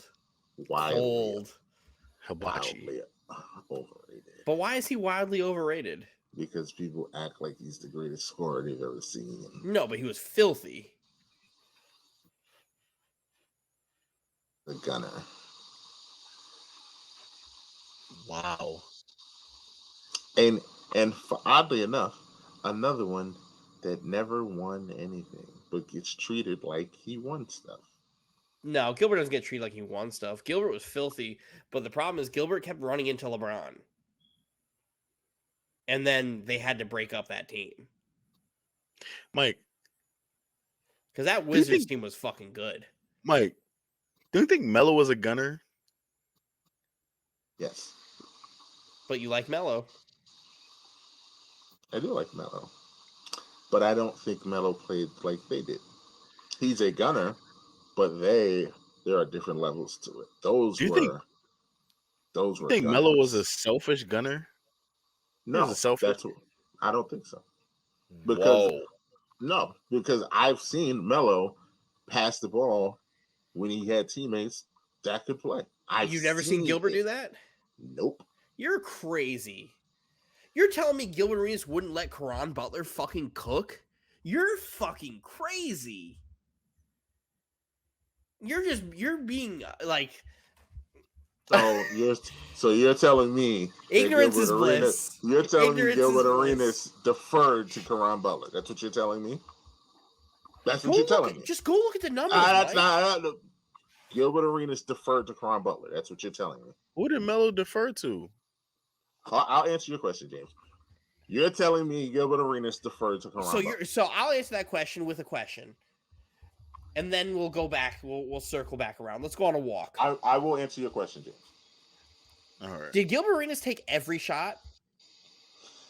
So we're gonna play literal now. I'm just asking. Nobody takes every shot in the game. Nobody. Okay. Did Gilbert score all of the points? No, Dylan. Nope. So you're gonna tell me that Gilbert Arenas never passed the basketball? I didn't say that. I asked you, did he defer to Caron Butler? When you say defer, what do you define defer? Because when I say defer, are you going to say, would he give up an open shot for Caron Butler? No. Go find me a pure scorer who would give up a shot that they thought was a good shot. LeBron James. That's the only one. It's not a pure scorer. He's not a pure scorer, but he is the greatest scorer of all time. So I will say that is the only one. I will say that is the only one. No. Mike, he's not a pure scorer. He just happens to be the greatest scorer. Okay, that great logic. That's why I said he's the only one. Mike, it's great. It's that's great why logic, I said he's James. the only one. I'll let Mike have you know that exactly what I'm saying. So pure scorer, because the reason why I'm saying he's not a pure scorer, because we all know LeBron, and even in his words, is that I am a pass first player. So he's not a LeBron's pure scorer. He's a gunner. That's what he's telling you. But now you're changing the argument. I just said he's not a pure scorer. That's all I said I was. Now I'm not changing the fact that he's not a pure scorer because he's not a gunner that just selfishly takes every shot and he passes the ball. Bro, come on. What is a pure scorer? Okay. What is a pure scorer? Someone that only shoots? That's it? Is that your definition of a pure scorer? No. A score. So just like, all right, so like how we know 2K to have archetypes, right? Mm-hmm. Right? So LeBron will be who you will call a playmaking shot creator, right? That's why he would be a playmaking shot creator. Playmaking will be first, and shot creator would be second. He is great at shot creating and making shots, but he's a playmaker first, so he's not a pure scorer. Now, the fact that he scored that many points and everything, that's besides the point. He's the greatest scorer of all time, but he is not a pure scorer and technicality. That's all I'm saying. I'm agreeing and disagreeing with you. That's all I'm saying. Which I don't understand how that's possible. Anyway, we're getting away from it. LeBron James is the only one you can answer that question with. Because any actual pure scorer, when the shot's there, they're taking it. No matter who the fuck it is. I don't know. Go get your Michael Jordan. Go get your Kobe Bryant. Go get your Carmelo Anthony. Go get your fucking Brandon Roy. Go get your fucking Gilbert Arenas. Go get your James Harden. Go get your fucking Bernard King. Go get fucking every great player who is a scorer. They will not defer to anybody. They will take the shot themselves. Yeah, they're taking the last shot. They'll take the shot themselves. When you say deferred, that's what I think you're meaning. They'll pass up their open shot for somebody else. Nobody will do it. Nobody who's in that. Nick Young won't do it. Deion Waiters won't do it. Those guys, even the guys who are lesser on that totem pole but are scorers won't do it. J.R. Smith. Michael Redd. Ray Allen. Paul Pierce. Well, I don't. That's not what I would define as deferring, because I would give you someone that is going to share the ball with somebody else. Do you think that just because Gilbert that Kawhi defers to Paul George and vice versa? Yeah, they take turns. When have you ever seen Gilbert Arenas or half of those people you named do that? The only time Kobe did was when Shaq Gilbert was on Arenas, there and Antoine Jackson Jameson yelled at him to do it. I saw Gilbert Arenas, Antoine Jameson, and Caron Butler average like 26, 22, and fucking 19. Is that not deferring? And who took the majority of those shots? And how did those best scorer on the team? Let me finish my point. So then what are we doing? Go ahead. The way that those other two got a lot of their points was Gilbert Arenas passing out of double teams because he was going to shoot. He was going to shoot and he had no shot and they had passed the ball. I've seen plenty of guys shoot over double teams. Doesn't stop them. Doesn't stop them. But when Gilbert passes out of a double team, single time, they're not going to do that. When Gilbert passes out of a double team, he's a bad passer or he's a bad player.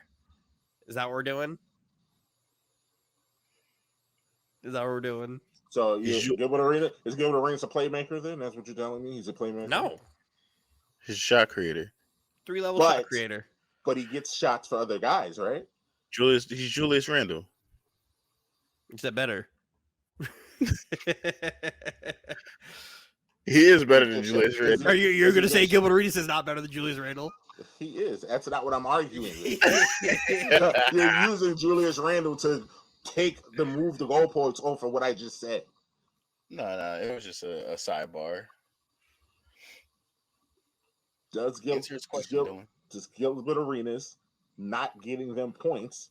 Is that not a thing? Not getting them points? Does he get them points? Yes. Is he a playmaker? Not a great one. So we can go look at the assist numbers, too. Is he deferring to them, or is he getting them points because he does know how to play basketball and he does know when to pass the ball? He's not going to shoot from half court. So then, yes, he defers. If he knows when to get rid of the ball, then he knows how to defer, does he not? Yes. So what does he do more of? Defer or shoot? He shoots. My point is, what does Melo do more of? My point is, those points that you're attributing, he got 26, he got they weren't getting those points because Gilbert was like, here you go, you guys go get yours, I'll wait. It was because I have to pass you the ball because it's 4 seconds of the shot clock. So they got points. If that didn't happen, they would be averaging 10 and 15 points and he'd be averaging 30. But that's where you're wrong. That's not how basketball works. That's not how basketball works. So just because he wasn't a primary playmaking point guard and he was like, I don't know, one of the first real scoring point guards in the NBA. Yeah, he was a scoring big point guard. He was like the first of its kind, the blueprint to that. He wasn't. But... Who was though?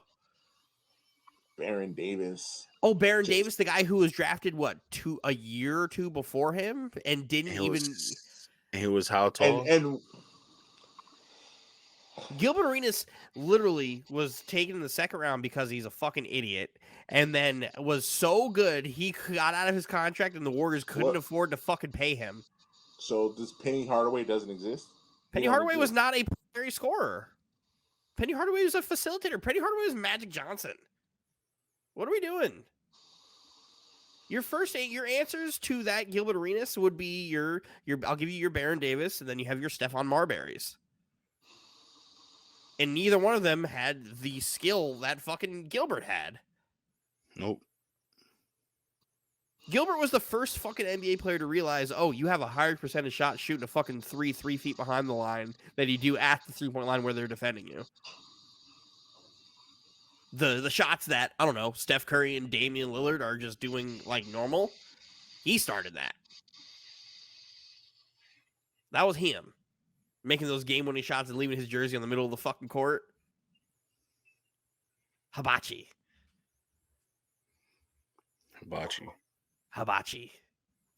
Gilbert Arenas is the fucking guy. And if you're one knock on Gilbert Arenas was he wasn't fucking getting guys shots because he wanted to, it's because he was passing out. Go find me a fucking scoring like player who actually did that outside of the rhythm of the offense that coach was calling. Because you're not a real scorer unless you're just like, I'm just gonna shoot this. Because Mike ain't do that shit. Mike was a gunner. Greatest of all time, right? No, but Mike was a gunner. All the greats who are gunners and shooters don't care about the other guy. They care about getting that bucket. No great scorer, like elite scorer outside of LeBron James, gives a fuck about anybody else on that team. They don't. And outside of Mike, they don't win, which is my point. Kobe didn't start winning until he learned to defer. And still averaged almost 30. When he learned to duck, instead of Kobe was still shooting over double teams. He was still shooting over double teams. What are we doing? Are we gonna act like in those playoffs he wasn't still shooting in that Utah series? He wasn't fucking shooting over every double team that came at him. He had Melo and Karolinko rolling up. Not Melo. He had Karolinko and Ronnie Brewer rolling up on him in the post, and he said, "Fuck y'all, I'm still shooting this." Gunner. And they win. The Gunners win. You just don't have to gun all the time. He averaged almost 30 points a game in 05. Who, Gil? Yeah. Yeah, I know. And then he proceeded to continue to average, high 20s? And then 2008, he was a fucking 06, monster. He averaged, in 05, he averaged 29. In 06, he averaged 28. He was a monster. But you love Allen Iverson. Allen Iverson was the epitome of a gunner. Gilbert was the fucking man. Cold. The blueprint to what we see in the guard right now was Gilbert Arenas. Yeah, I ain't gonna front. B Diddy didn't have the ratchet that, no pun intended, that Gilbert had. Absolutely not. Didn't have the offensive package like Gilbert Arenas. He was able to dribble out of defenses, get to the bucket, make some acrobatic shots and stuff like that. But Gilbert Arenas, it started with his repetition. He'll get 1,000 shots before the game just so he could be hot by the time the game started. And that's on any part of the court he could shoot from. I don't think I could say the same thing for Baron Davis as far as like scoring wise. Baron Davis could get a bucket, but he was limited if you compare to Gilbert Arenas. That's all I'm saying. Baron Davis was nasty. I'm not taking that from filthy. Love Baron Davis, but Gilbert, man, Gilbert at his height of his powers.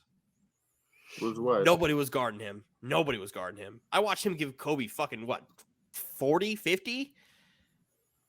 I'm trying to find that game right now. I watched him give Kobe fucking bucket after bucket after bucket. But Gilbert also knew what he couldn't do. And that was play defense. Yeah. So when he was giving Kobe those buckets, Kobe was like, "Come here and play defense." He's like, "No." He wouldn't guard him. He's like, "No, that's what it was Karan Butler. He's like, "Karan, go get him." Yeah, so you piss Kobe off. Yeah, the next time they played, Kobe lit their ass up. He pissed him off because he couldn't get his get back. Yeah, but the thing was, with Kobe, with Gilbert, what he said is that he knew that Kobe he's an animal of habit and routine, and he couldn't use the same move twice on Kobe. So every time he got the ball at that game, that he had a really good game on Kobe, he went a different route. He never did the same move twice because Kobe would have bit to it. Yep. So he would take the pick, drive short, mid range, not take the pick, stop short, go to the bucket, score with the left. He just kept on switching up his moves every time he went, so he couldn't catch up to him. Filthy, Michael. Gilbert was a man. You're a hater. Oh, he gave Kobe 60. You said 60, 40. Yeah. 60. 60. Yeah. Not many better than Gilbert at his peak. Not many better than him. Shining achievement. He averaged almost 30, like 3 straight years. What are we doing? He's a great scorer. Shining achievement. That's what Mike likes to do. Whenever it's a player he doesn't like, we'll talk about one moment that he had. He goes, that's the biggest moment in his career. Who cares? He was a bucket. Okay. Mike, he wasn't a bucket? Even the next game they played, Gilbert had 37. Kobe had 39. They lost 102 to 118. Gil was filthy. I mean, but his accomplishments is all season. He didn't get far. Yeah, no, he ran into fucking LeBron James. He ran into that man. It is what it is. Missed some fucking free throws. That was it. And then he had gun problems. And then his knees went away. His knees exploded. And he couldn't play basketball anymore. Still filthy. Mike's a hater. But when healthy, greatest point guard ever. But that's not what I'm saying. That's an irresponsible ladder you like to do there. Yeah. I hate that. You're on a different highway. If it's any disagreement or siding with a player, greatest in that position. That's what we're saying. No, he's the blueprint. He's the blueprint for what the guard is today. You think we're off on saying that? It's again. I will point out again that Dylan said when healthy, Tracy McGrady is better than Michael Jordan. Which you will continue to point out when I say something. For what I have said. I say something like that. I do not agree. I said Tracy when healthy was better than Michael. I did not say that when Gilbert Arenas is healthy, greatest point guard ever. Didn't say that. And that's what you're insinuating when you say that. I'm saying that because it's foolish, and I know it's foolish, just like your take is foolish. But when I say my foolish take, James, you're just saying that to be just because you're just saying it to be an ass. You're saying it because your hate is consuming you. It is the same ridiculous statement that. Yeah, but you say it out of hate. You say it at a place where you refuse to acknowledge how awesome Gilbert Arenas actually was. He was a good player. He was awesome. He was badass. Oh, I'm sorry. Oof. A guy who averages 30 is only good. That's an irresponsible take, Michael. Because he played no defense. Okay, neither did Melo. And Melo still played more defense than him. It's great. Are we gonna hold? We're gonna hold scorers accountable for not playing defense, or are we gonna hold them for scoring the basketball? What did you bring it up for? You did, not me. Okay. All right. Hey. I said Gilbert knew what he couldn't do, and if we're gonna judge somebody based on them not being able to play defense, I guess we'll just shit on Steph Curry.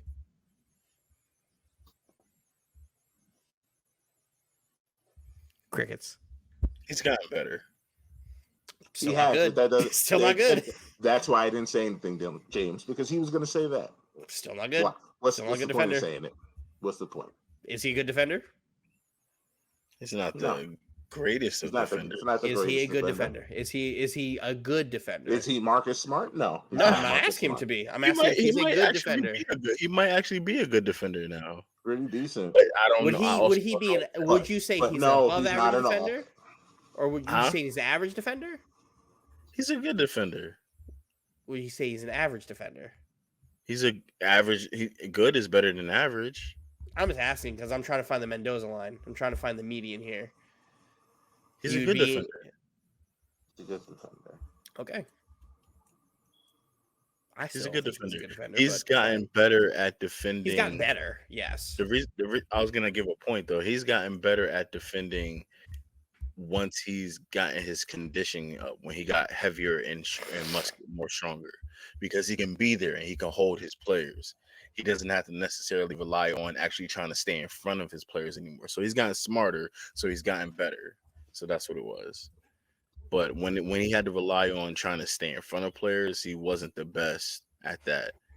But he's a good defender. He's better. I still don't think he's great at doing that. So that's where it's like if we're gonna hold scorers accountable player, no, he's not gonna make it all NBA defensive team. Because I would argue that all of the good scoring point guards in the NBA right now are not very good defenders.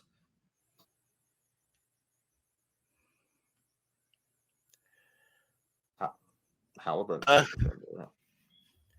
but Halliburton's also not a really good scorer. Would you? He's not. Hold on. Would you say Ja's a good defender? Not on ball. He plays the passing lanes very well, but he's not a very good defender. Would you say Emmanuel Quickley is a good defender? No. Well, I guess I'd say he's a good defender, yeah. Would you say De'Aaron Fox is a good defender? Yes. The reason why I brought those two up is because Emmanuel Quickley and John Morant are in the top 10 of lowest opponent field goal percentage in the league allowed. Yeah. Ja does not get scored on. And they're surprising. Well, that is where we end up having the situation like we do with Utah in the last couple of years, where Memphis runs a similar defense that Utah did with Rudy Gobert, where they funnel to the guy behind them in Jaren Jackson Jr. and Rudy Gobert. So that's where it's a little different. Because the Knicks kind of do the same thing when Mitchell Robinson was healthy. They would funnel. But I think Quickley actually is a good defender. I think the Knicks have a couple of good defenders because Brian is a good defender. Yeah, I'm not saying this isn't me shitting on the Knicks. He's not a scorer like these other guys that we're talking about. But... No, exactly. But like Ja could afford, if Ja got beat at the top of the key, he could afford to, because they're still giving Jaren Jackson Jr. blocks right now. So he's there. Like, he's got the help. They have great help defense in Memphis. So that's where it's like, okay, it's a good stat to have, but like, you have to understand why that stat is that way. I mean, for the longest, they had Steph had Draymond, and he didn't allow any buckets in the middle, really. But it's a little different. Because if you would have told me that based on that stat, Steph is a really good defender because he has a really low like field goal percentage allowed, I'd be like, yeah. But no, Ja is good in the passing lanes. As a one-on-one defender, he's not very good. He has his guys to the left and right of him. Like, I think Desmond Bane's a good defender. I think Dylan Brooks is better-ish. Even though I think Dylan Brooks stinks. But he has guys around him that play. I think Dylan Brooks stinks. But I'll give him credit when credit's due. I'm not going to do the Mike thing like, hey, fuck him. That's what it sounds like. Why does he stink? I just don't like Dylan Brooks. There it is. Dylan Brooks is a low efficiency shot chucker. Yeah, he does chuck. He chucks in bad situations though. He's one of those players just like Julius Randle and like a LeBron James. If At he least makes Julius can make those. No, but I'm just saying like the mindset, the irrational like confidence. One, it's like, oh, that's the worst thing you want. Yeah, he's on. But if he was on the Knicks, I would love to have him. I probably would love him because he's gonna chase Steph Curry through picks. He's gonna stick with him. He's gonna play. He's gonna be tough on him, arm ball and everything. Absolutely hates. Dylan Brooks would be Dylan's favorite player because he does not settle for that. I hate the auto switch. That is the fucking worst thing. If the next time we play you guys and we're auto switching Mikal Bridges off of Jalen Brunson, I'm just turning the TV off. I'm just turning the TV. I'm not gonna watch. I will not have that. Like, what are we doing? Yeah, I mean, I absolutely despise. I've said this for like 10 years on the auto switching. I used to say it when Iman Shumpert was on the Knicks. I was like, just go over the pick, man. Go over the pick. And the fact that I hate that when they just take the switch and if they want to fake act like, oh, I don't want to take the switch, is when they run through the defender and get the defensive foul. It's like, you didn't even have to do that. Just go over the pick. You could still go under the pick and stay with him. Yeah, but the main thing is if you read, I know it's difficult, but if you can just read the defense a little bit and beat the defender, it's an offensive foul. It's a screening. It's a moving pick every single time if you just go over the pick. But they just commit to the switch. They don't even set the screen anymore. They just kind of run by and then they just switch. Yeah, they switch. It's just autopilot. They just switch. I watched Jalen Brunson give us 40 because of that. Top. Because just because of that. And I'm just like, why? Like, they're not even setting a screen. Why are they switching? Just had to throw that out there. Mikal Bridges would have given Jalen Brunson fits. I don't know why we're switching. The worst fan, Mike. Absolutely not, James. 3 years I had to deal with his bullshit. He's gonna hear about it for at least another week. All we right. can win the next meeting. He'll still say Jalen Brunson got 40 in a loss. 40 in your head.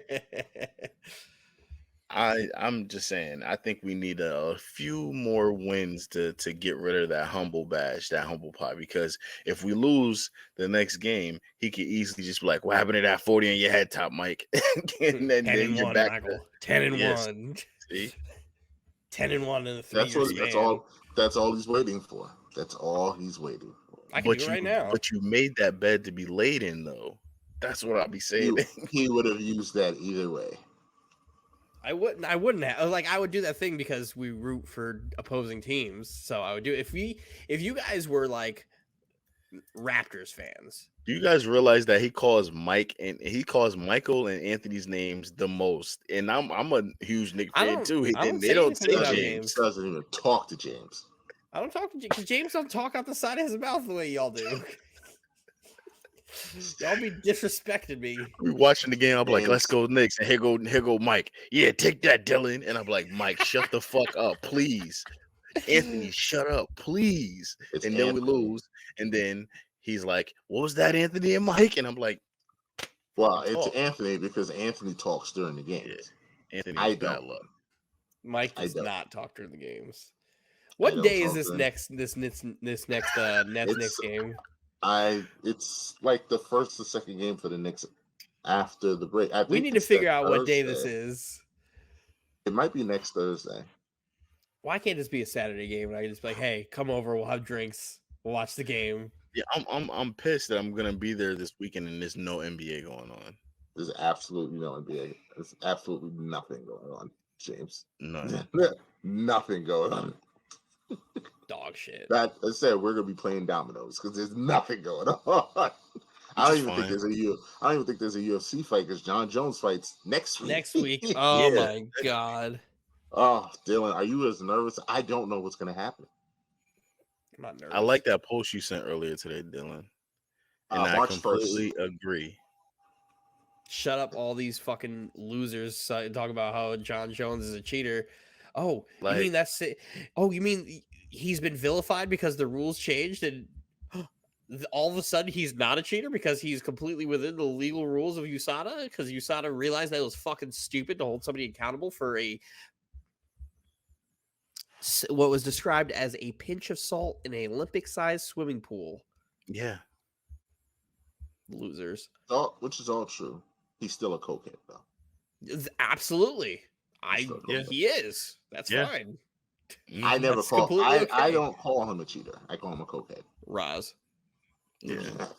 Roz goes with you. I don't call him a cheater. I call him a cokehead. Yeah. Mike knows how I feel about John Jones. He's the great fighter, he's the greatest probably MMA fighter of all time. ever. And I just always just be like, man, so much talent you keep on fucking up. Yeah, he's a fuck up. Yeah. He's the greatest MMA fighter ever, and he's also the greatest fuck up ever. He's a major bag fumbler. He is probably not a great person, but hey, it comes with the territory. Yeah. He gives asshole vibes. Yeah, he's done some things that aren't great. I think I'd be cool with him. But I think I'll be cool with him because I think he'll be respectful to me because I'll call him on his bullshit. But he's definitely an asshole for sure. Absolutely. But his talent is unmatched, man. I don't think it's gonna be close this fight coming up because of his mentals and his skills. I don't think it's gonna be close. You guys are a lot of people are talking about because of his physicality and these guys are bigger and they're stronger and their hits are gonna be different. He may not even put himself in a position to get hit. That's not what John does, though. Yeah, he risks getting hit. John likes to put that chin out there. John likes to put that chin out there. But it's always to just see, all right, what are we working with? Yeah, but length always gives John problems. Whenever he fights guys who are close to him in height, that's when he gets tagged a little more because he doesn't have that same reach he had being 6'4", 6'5", when he's fighting guys who are 5'11". Yeah. He loves to do that keep away when he's fighting smaller guys, where he just does that P kick, that oblique kick. Yeah, he loves to do that. He loves to put that jab out there. Yeah, just keep you on the outside over there. Yeah, and so, but when he fights someone in his size, he can't do that as well as often, and that chin is out there. I'm interested to see because I think Gon's really good. I think Jones will really good too. I think the problem is if he beats Gon, that division has nobody else. That division has nobody else. We had this discussion, Dylan. That's the funny thing.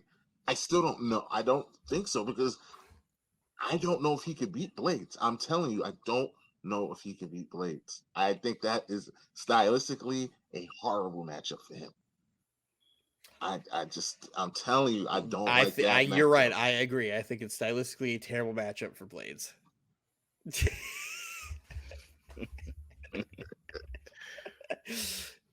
I think it's a terrible matchup for Curtis Blades. That it's just the heavyweight division sucks. It's terrible. I don't think he could beat Blades. Ngannou would have been the scariest fight Imagine I've ever watched you in my talking life. about the fucking greatest like this. The greatest light heavyweight. The greatest fighter ever. It's a different monster. It is a different monster, but this isn't the heavyweight division from 2010. Yeah, this is not your Tito Ortiz, Iceman. This isn't your Junior Dos Santos, your Fabricio Verdums, your Cain Velasquez, your Alistair Overeem when he was on fucking TRT. Like this is these are not your reckless big men that are gonna like just throw bombs and try to kill you. These are your big men who aren't allowed to do drugs. Mm-hmm. Like this is it. Everybody in this division is old or not great. He's gonna fucking if John were to fight Stipe, over. Over. Stipe would have to really piece up John, and John doesn't get pieced up a ton. He'll take hit. He would have to get pieced up. We haven't seen John get pieced up in a while. Although Thiago was piecing him up on one leg. Yeah, and then John was just like, ha, I'm going Your to tear leg- your ACL. Oh, your your MCL. knees broke? I'm just going to hit it every time. So you can't fucking walk. Yeah. And even what the fuck the fight? The Reyes fight. Reyes really wasn't even piecing him. He would hit him once, throw another one, and miss that second one. And I never thought John lost that fight at all. I thought he controlled that fight the whole time. I thought John lost that fight because he didn't do anything. He had control of the octagon. He looked bored the entire fight, just like, all right. Yeah, because he wasn't going to punch. Reyes is a counter puncher. Yeah. Even still, not that he got beat up. I just thought he just didn't do enough to win rounds. I didn't think he did enough to lose. Like, the thing that people forgot in that fight was Reyes was like throwing bombs, but he was backing away the whole fight. Yeah, no control. He was in control. He had no control over the cage. And that is a factor in the judges' scorecards when you don't fucking throw strikes or you don't have enough significant strikes to show damage. You know, when speaking of control and getting pieced up as the champion but still winning, I know Adesanya lost this recent fight because he got knocked out, but the fight before that, who was the big bald head guy that Adesanya fought? Oh, he fought him fucking twice. What was his name? Homie that was like that dropped to his knees on him and stuff like that. Yoel? No, That's second. No, he only fought you all once. Martin Vittori. Vittori? Yeah. Martin Vittori. He lost that fight. But because he was the champion, he didn't do enough for the judges. Yeah. But Adesanya lost that fight. Adesanya's been lucky in a couple of his fights. But I love Izzy. Izzy's great. You saw how the guy who he lost to looks now? He's like 40 pounds bigger. That's usually how he walks around. That's how he walks around, James. And then he cuts for the fight. Yeah, he's a psycho. He should be like light heavyweight. He should be fighting at 205. He walks around, I think, around 220. He cuts almost 40 pounds to make weight. It's ridiculous. It's not healthy.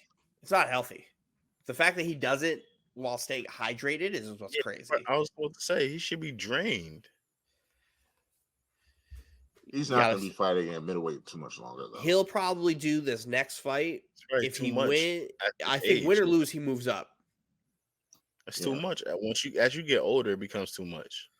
I think win or lose, he fights. Maybe he fights Whitaker because that's a money fight, but he's moving up. Bobby would beat the fuck out of him. I know Bobby would beat the fuck. Bobby would beat the fuck out of him. My man Bobby Knuckles, the Reaper. Love Robert Whitaker. He would beat the fuck out of Pereira. Oh, we saw Adesanya look like fucking Royce Gracie in that fucking fight, and he's terrible on the ground. Horrible. But man, he's got fucking power. That Adesanya was frozen. He had no control over the octagon at all. Got hit when he stunned him in the first round. In the first round, I was like, "Oh shit!" I was like, "All right, cool. You might get your redemption from when you lost and as a when he wasn't a professional. When they were kickboxers, but they're both counter punchers. That's the problem. They are like Adesanya is a horrible matchup for him because Adesanya doesn't like to strike first, and he will. And Pereira will just sit there and wait for you to strike. And if you don't, then he'll start throwing. Then he'll just walk you down because he has the size to just walk you down. Adesanya being 6'3", 6'4" in a weight class where you only really need to be 185. He's always bigger than everybody. It's John Jones. He's not bigger than Alex. And he is Frankenstein. I know one thing. He's putting all his chips on the table because if he loses to this He's man done. again, He's done. Over. Did they pick a date for that yet? Yeah. Yeah. They're fighting in the end of March, actually, right? And that also has Masvidal on it. Leon Edwards Masvidal. Which is going to be a great fight. Can't wait. Great fight. Oh. A lot of tension with that. I love Masvidal. I love Jorge's fucking great. He also has to win. Yeah, he's also like 45. So his career needs to go somewhere else after this anyway. Yeah, but he can't lose again. This would be what, number 4 in a row? Yeah, 4. Because he had what, the 2 to the Usman and then the Colby.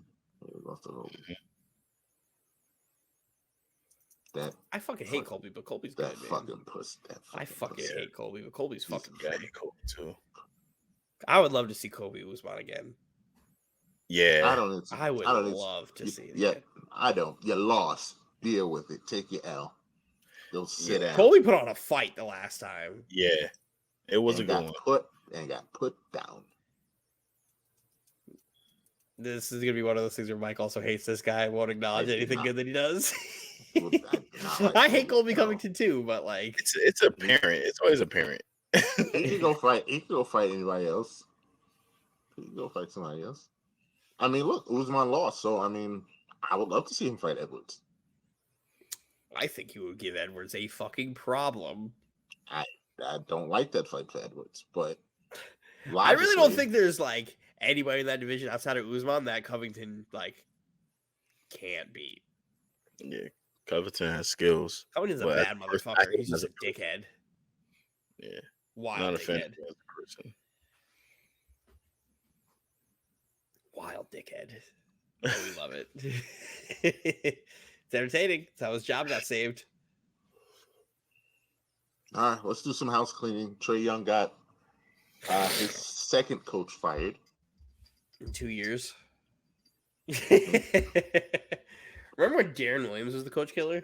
Yeah, that torch has been passed. Made Jerry Sloan fucking retire after a million years in Utah. That's still some legendary stuff. He made Jerry Sloan quit. I don't want to coach no more. and then Darren Williams beat up Frank Gore. He did beat up Frank Gore. Fun fact, my brother said Frank Gore was going to win that fight sheerly for the fact that he's from Miami. That didn't work out well for him. I said, Darren Williams has been training MMA for well over 15 years. And he's like, well, Frank Gore's from Miami. I was like, all right, sound logic, man. Cool. What's your bet on this? My brother never bets anything. He's like, I don't got to bet nothing. Mm-hmm. Yeah. Probably beat his ass. I don't know the name of the guy that they named as the interim, but I don't think it matters because I don't think the Hawks are really going anywhere. Because Ime Udoka will be coach of that team next year anyway. More than likely. Unless Boston really has like some dirty laundry that they're not that they're just waiting. That they're not telling us. But I would expect Ime to be the coach of that team next year. I would love to see my guy Kenny Atkinson get a shot. I would too, because Kenny does great jobs with Brooklyn did him dirty. Kyrie Irving, KD did him dirty, and I think Kenny Atkinson absolutely deserves a shot.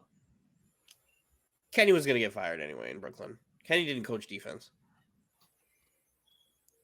When he got fired, he didn't deserve to get fired. No, it was too soon. Didn't deserve that. Absolutely. I agree. Nate McMillan didn't deserve this. No, he did not. He also didn't deserve Indiana firing him. So, I mean, Nate has had bad luck his last 2 stops. And I still am glad that Indiana's been in shambles since they got rid of him. Which is crazy because Nate McMillan turned their season around last year, right? Or 2 years ago. One of those. 2 years ago. Last year. Turned their season around. took them to the Eastern Conference Finals, and they're 500 right now. Fired. What led to this? What's the turmoil? Trae Young. Trae Young don't want to be coached. Him and Trae don't get along. But what changed over the 2 years? That's I don't know. He wants Trae to be off ball, and Trae is a gunner. No, Trae doesn't know how to. Trae shoots better off the dribble than off the catch. Like Michael, Luka. stop it. Like Luka. He's a gunner. Yes, Mike. He also doesn't like to sit in that chair. Trae Young averages 20 something and 10. He's not a gunner. Yeah. Trae Young is a great passer. He takes bad shots. Takes bad shots. But he's a great passer. That's the most underrated thing about Trae Young's game. He's a great passer. He is a great passer. He's a shooting guard. But he's a great passer. He passes the ball. I will not. He's a great passer. Shut up. He's not a great passer, but he passes the ball. He will run the offense. He's deceptive though. I think that's the most underrated part of his game is his passing. He's fucking really good. But yes, he wouldn't play off ball. And they need DeJounte. DeJounte should be running the show, and he doesn't play defense. And Trae was also like 6'1" and like 140. Not going to be a very good defender. But it's effort. Like there's no effort. Yes, it is effort. It's no effort. But he should be coming off of pin downs and fucking off ball screens, running baseline, like doing everything to just be getting the ball. He should be running around like Steph, and he doesn't want to do that, which is crazy. He wants to. Now this is where I'm trolling, but this is where the gunner thinks he wants to dribble, pick and roll three. That's what he wants to do. See, he knows how to get a shot off. He just doesn't want to be coached. Also, nobody can figure out what to do with John Collins. That's another one I don't like. Those two the last two coaches just don't know how to use John Collins. He's a weird player. It's the first time in a long time where like the tweener moniker pops up and it's in a negative connotation. He's a tweener. Because I don't know. I couldn't even tell you how to make it work. Like usually I have an idea of how to things. Yeah. I usually have an idea of how to make players work in certain circumstances. He's a 6'10" forward. That plays center. Can shoot. Can't really play down low. Okay, shooter. He has no boogies. He has no boogies. Defensively, I don't really know how good of a defender he actually is. I don't think he's that good. He's a forgotten man on the court. But he just he could give you 20 something. That's the thing. He can give you 20 something. He gets 20 something because he has Trae Young throwing him lobs. But he doesn't just get lobs. That's the thing. But it's those other points that's besides assisted points is because he's a forgotten man. Yeah. Because you got to guard DeJounte Murray. He's being the ball handler. You got to guard Trae because he's going to shoot. You got to guard Bogdan. You got to guard those other guys. And then it's just him sitting at the corner or in the wing. He's a PJ Tucker. He's just a forgotten man, and he can shoot better than PJ Tucker, and he's more athletic than PJ Tucker. He's old now. That's what's crazy is he's a forgotten man who's making like 20+ mil a year because he got the bag because they thought he was. They went to the Eastern Conference Finals, and he threatened to leave. They thought he was better than just being a forgotten man. They thought he can actually create the shots that he was making, and that's not his game. Yeah, I don't know. He's just and I don't know what he is defensively because he's light in the pants, as Mike likes to say, and I don't really know how well of a defender on the perimeter he actually is. So I don't like John Collins, but he really is a weird. I don't know what he is either.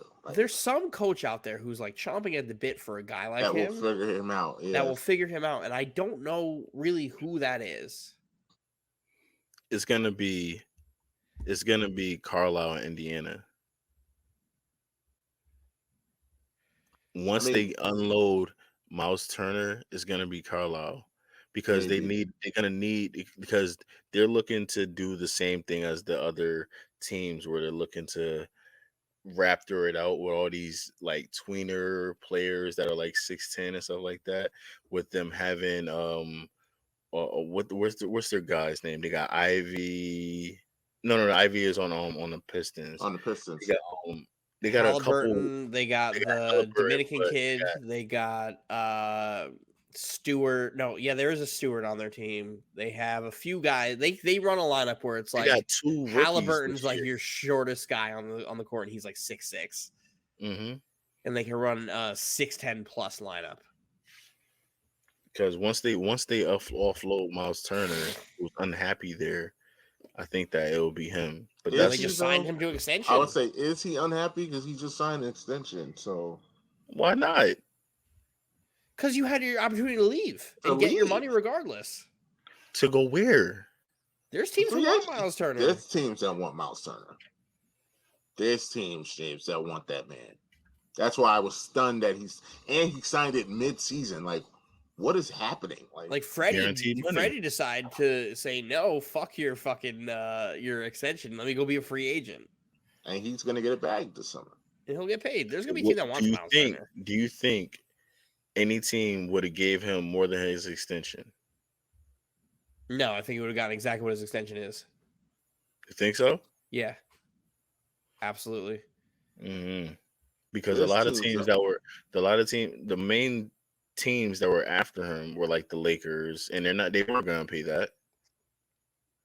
Well, they were going to trade for him, and they could have afforded it. But when he became a free agent, he wanted to go to a contender, and the Lakers weren't going to pay him that. I could have seen the Clippers giving him that money. I could see the Clippers giving him that money. The Nets would have. I could see Brooklyn giving him that money. I mean, I could even see Boston figuring out a way to get him that money. Like Boston would have got rid of Grant Williams in a heartbeat. There are guys like teams. I'm not saying guys. There are teams. He had a market. He had a market. Because Indiana was always asking for a lot to get him moved, and they wanted to package him and Buddy. They wanted to package him and Buddy, which them. Is weird. Which is crazy because I'll take Buddy. I would too. I like Buddy. Miles wanted to go. Buddy was to seal the deal. That's why they packaged them together. Because if you get rid of Buddy, you still got your young guys that fill the same position. Yeah, but none of them guys on that team can shoot like Buddy. No, they don't. Oh, they got fucking Benedict Mathurin. I love Benedict Mathurin. Yeah. In Indy. Oh, he's fucking good, man. Mm-hmm. He's one of those irrational confidence scorers. He's fucking good, man. If Paolo Banchero wasn't a rookie this year, Benedict Mathurin would be running away with that award. But yeah, Paolo's a thing.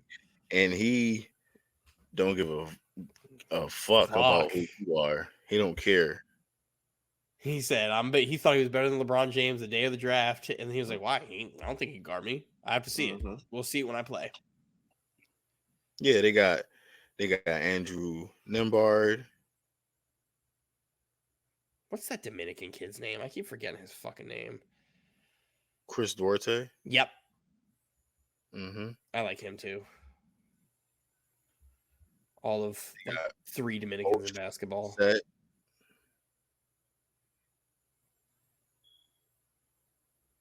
Yeah, you get rid of Miles Turner, you don't even realize it. If they got John Collins. But I just don't understand the relationship because Indiana was trying to get DeAndre Ayton. Yeah. They were trying so hard to get DeAndre Ayton. And then they were like, oh yeah, we're going to trade Miles Turner. But the same thing, I've been fooled fucking every year for the last 5 years. Indiana wants to trade Miles Turner, and then they just trade Miles Turner. That's Rick Carlisle, though. This is before Rick Carlisle was there. True. But clearly they want that kind. They want another. They think he's going to be Roy Hibbert, I guess. I don't know. Bum ass Roy Hibbert.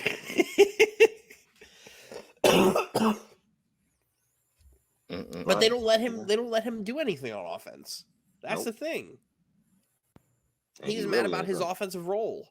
And he really gonna be mad about it now. Well, he's getting paid. Unless he got the bag and was like, oh, no, trade me. Which I don't think he has the balls to do. Because it's like, you're a role player, kid. You're a role player. Move on. But in other news. Dylan, you want to talk about the Nets re-upping Jacques? Yeah, good for Jacques. It's about time they're taking care of that man. Like, they've been taking care of him as an assistant for a while because he was getting head coach money to be an assistant. But like, win or lose, they're rocking with him, and Jacques a good coach. Yeah, he deserves that. So good for him. It's good to see another black head coach like solidify a job and keep it.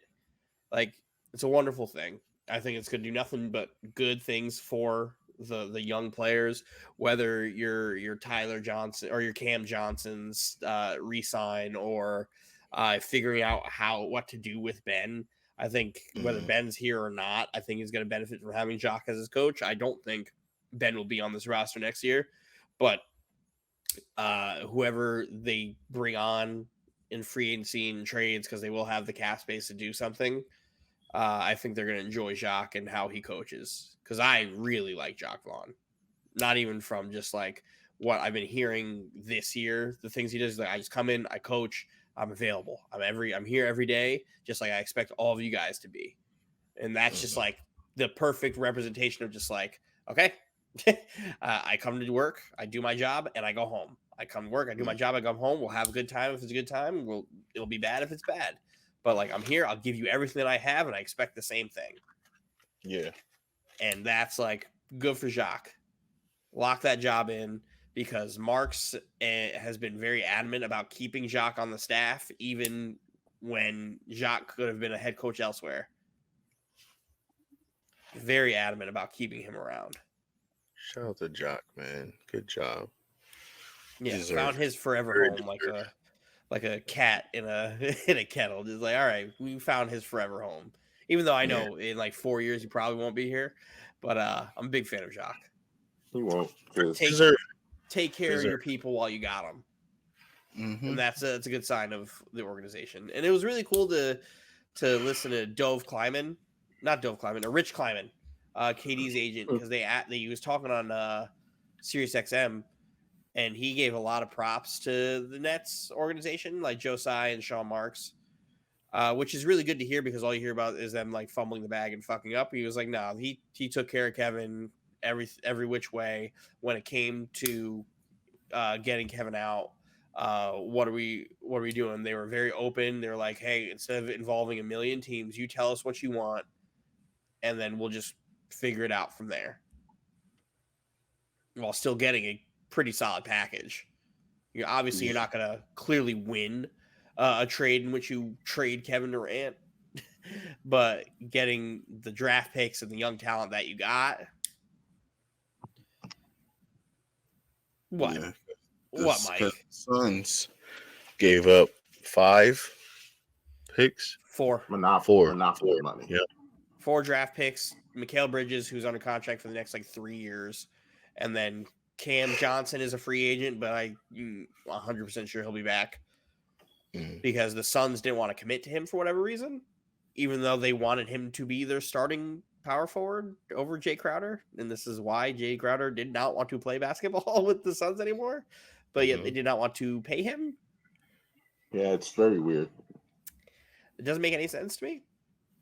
But like, if the Nets are going to be in this like purgatory thing, I guess keeping your young players now that they are like there makes sense. But trade Ben to fucking Beijing Ducks for the statue of Stephon Marbury right now. Sign Patrick Beverly. Pat Beverly's going to Chicago. He's going to Chi-Town. Why do he need to be here? Hey, man. You don't need to be here. He don't need to be here. Just a suggestion, that's all. Never that. Trade Ben to Beijing. I heard about the chatter between Ben and Bradley Beal the other I night. just saw this. I Yeah, just saw this while scrolling Twitter during the pod. yeah. You saw it, Mike? I did. Ben Simmons and Bradley Beal. Ben Simmons, I'm tired of y'all can follow me all night. I'm about to walk up here and hit these 2 free throws back to back. And he said, "What? What he said? I put how Put much on five it? on. He said Put I put five on he it. said I'll put Put $1,000 $1,000 on on it. it. And Bradley Bill's like, put 20 up. 20 up." And he missed the first one and didn't talk for the rest of the night. Promptly went up there and bricked it. Promptly went up there. I'll take me a nice 20 Ben. I wish Ben would like be aggressive just a little bit, because the most frustrating thing about Ben is like I'll see some of it and I'm like yes, and then he just will not. It just the inconsistency of it is so frustrating, especially because the team is built around exactly what you would need from him. You have nothing but lengthy defenders who can shoot, and you're in a spot where you could be could running amok and just being a menace. He should just be a menace and attacking the front foot of these fucking centers who can't guard the perimeter. Attack the front foot, get to the basket, get to the free throw line. Whether you make them, whatever, but put the centers in foul trouble. Like, put them over the limit. Whether you make them or not, put them over the limit so other guys, when they get fouled, they're shooting free throws. Spencer Dinwiddie can go and live in the paint. Paint. Cam Thomas can live in the paint. Like, these guys, like, you could be putting this team in such better positions. And it's like, all right, if you're not there yet, you're not there yet. But you can go not be there in fucking China. I just don't know how you fix it with him besides the trade. I'm just saying, I just don't know. Well, it's like we got all these draft picks. You have to ship one. You have to trade a first rounder for someone to take Ben Simmons' contract. No, I'm just saying, say if you were stuck with him, if we're in a world where you're stuck with Ben Simmons, what does he need to get back to the player that he once was? Because age is on his side. He's still very, very young. Yeah. His body is still very, very athletic. Now, I don't know what's the deal with his back and his mental capacity right now, but from the outside looking in, you would just say go full throttle and you can be that guy again. But I don't know what it takes to fix it. I feel like he might. That's just where the thing is. Like, I can't put my finger on it. I feel like a full off season and training camp with him being like healthy, I guess, because he went into this after a back surgery. So maybe because you know that the backs take a while. So I don't really know, but I honestly, with Nick Claxton on this team, I don't know what Ben's role is outside of backup center. Which is wild. Like, Nick Claxton emerging this year was not supposed to happen. It did. Well, Mike, like, everything I've said about Nick Claxton over the last 3 years has been true. He's been an idiot. I will hold you to the fire. Go ahead, hold me to the fire, but he's not been like stupid. That man, and I did not know why you didn't like that man. You know why I didn't like that man. Because he was stupid. Like, I hate dumb basketball. And Nick Claxton was captain dumb basketball. Where he would forever just defense in 3 seconds. I'm going to do a fucking running Kareem hook shot from the free throw line, even though I have no business doing that. I'm going to pump fake 5 times and get blocked. I'm going to throw up dumb layup. Like, all the things that he just doesn't do this shit anymore. He does smarter things on the basketball court. That's all I could ask for. But he was stupid. I used to always say, when you used to be like, we don't have a center, I'd be like, play Nick Claxton. He'd be like, he can fucking go. I'd be like, what's the matter with Nick Claxton? He can fucking go. He can go. And I'd be like, it's Nick Claxton. He's talented. Nick Claxton, for the first half of the season last year, had the worst plus minus on the team. And it was all his fault.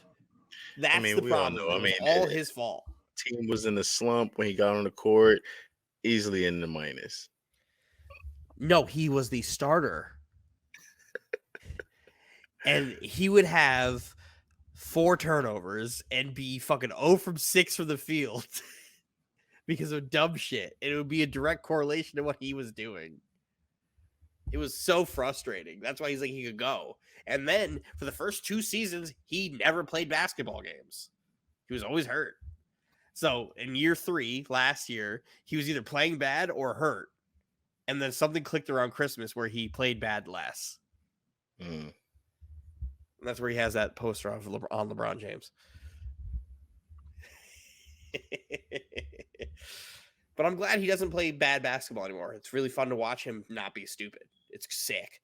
But him playing the way he's playing kind of is like, Ben, what are you doing? Nothing. You're a net negative right now. No pun intended. That's it. Trade Ben to Siberia. I don't want to talk about that anymore. Yeah, that's it. I mean, we actually still touched on a lot tonight. Still, also, did we say Lonzo Ball? Lonzo's out for the year. It's so sad. It's very sad. I love Lonzo Ball. I've always been a Lonzo Ball fan. I just wish I could have seen what that Bulls team could have been in the playoffs.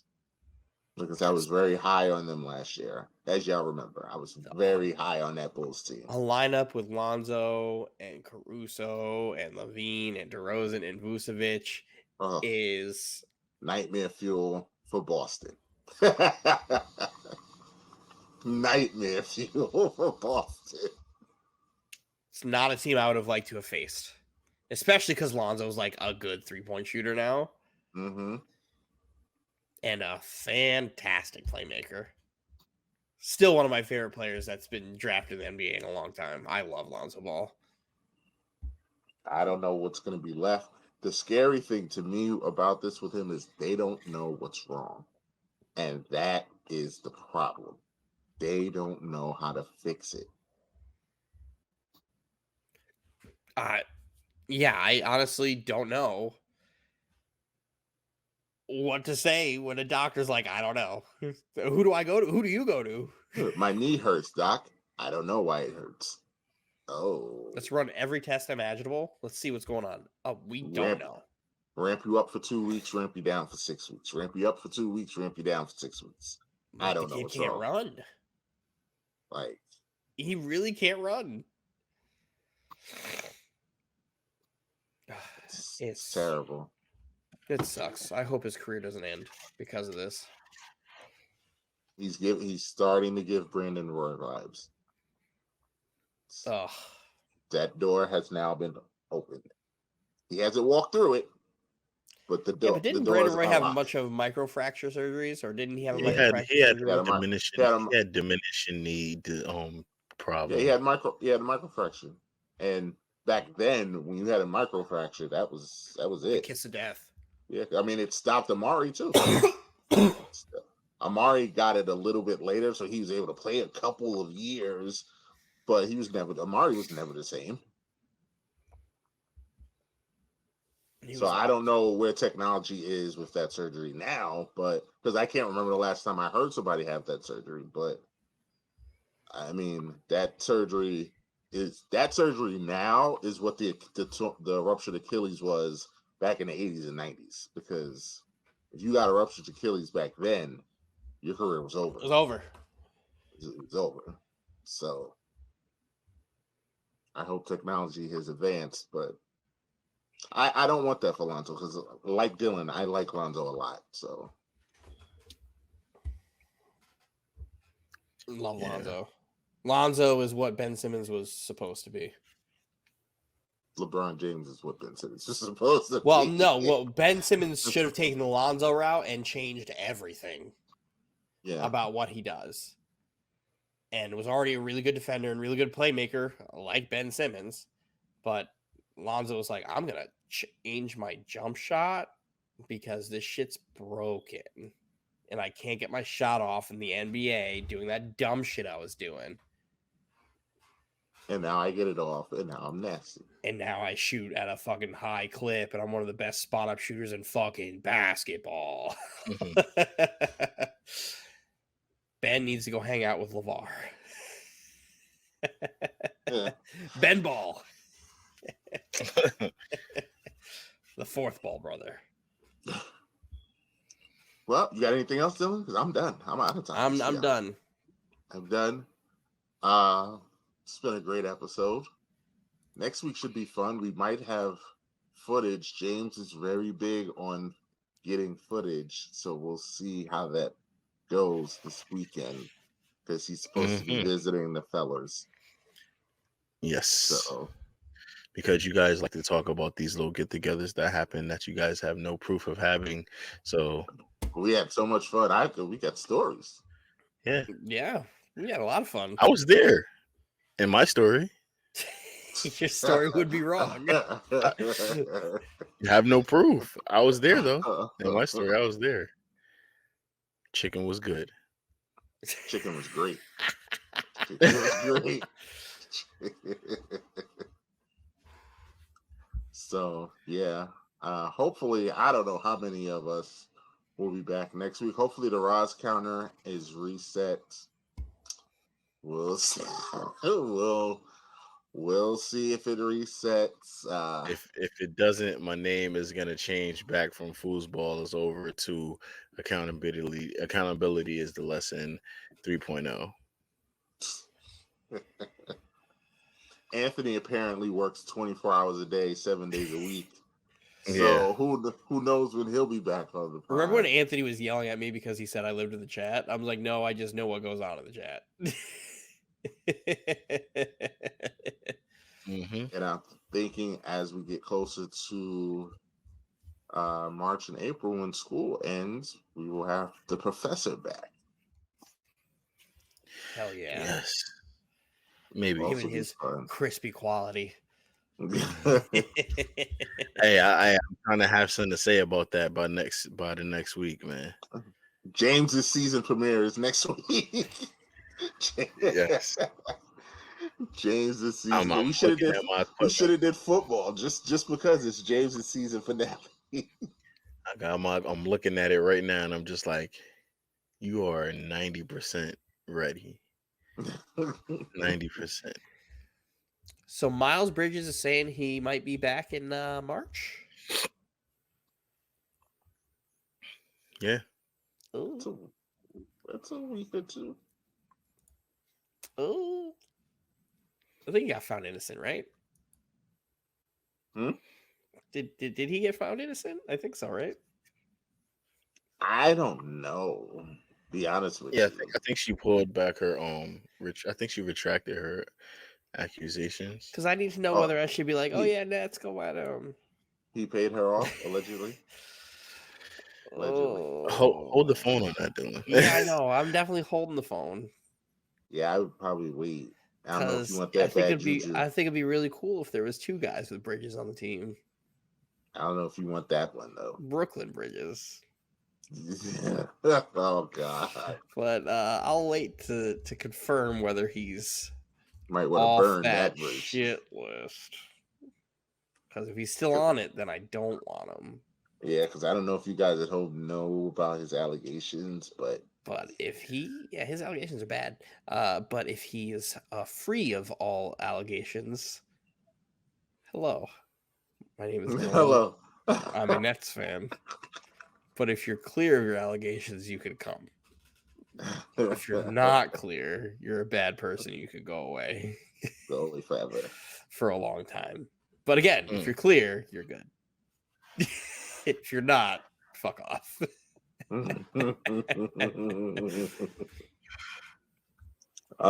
Make sure you hit that like, share, and subscribe button. Hit that notification button to get up to the minute post when we do things. Follow us on all of the platforms: Apple Podcasts, Google Podcasts, Amazon Music, YouTube, Twitch, iHeartRadio, Spotify, you name it, we're on it. Follow us, leave quotes. Leave some comments for us. We're gonna get on out of here. James is still doing research, so I guess that. Oh, okay. You're good. Stuff, but you can go.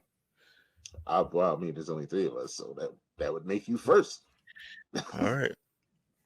Unless you really are. What are you looking up? Just the Miles Bridges stuff. Before we can be Miles Bridges fans. I care.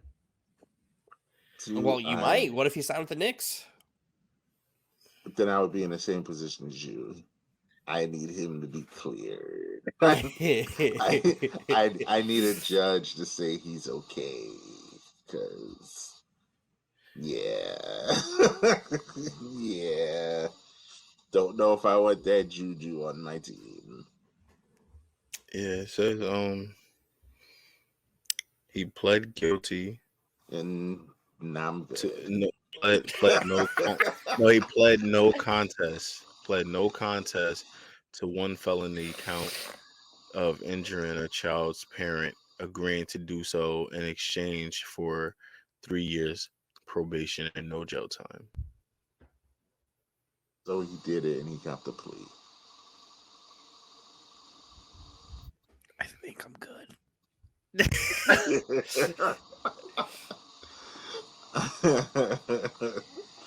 This is old though. That was in November that he pled no contest. So this has been. So that happened in November, and nobody signed him. I'm good. I think he saw Karl Malone get a loud ovation, and and thought shit was good. I thought we were gonna get through this whole show without a Dylan hates Karl Malone rant. It's not a rant. Not a rant. You're right. Facts. You're just right. Facts. That Dylan does hate Karl Malone. You guys saw his quote to All-Star Weekend? Yes, I did. No, James. No, James. No. We're not getting Dylan fired up. No. Let's just say Karl Malone is exactly what we thought he was. Greatest power forward. No. It's not what I thought he was. Oh, not what I Anthony.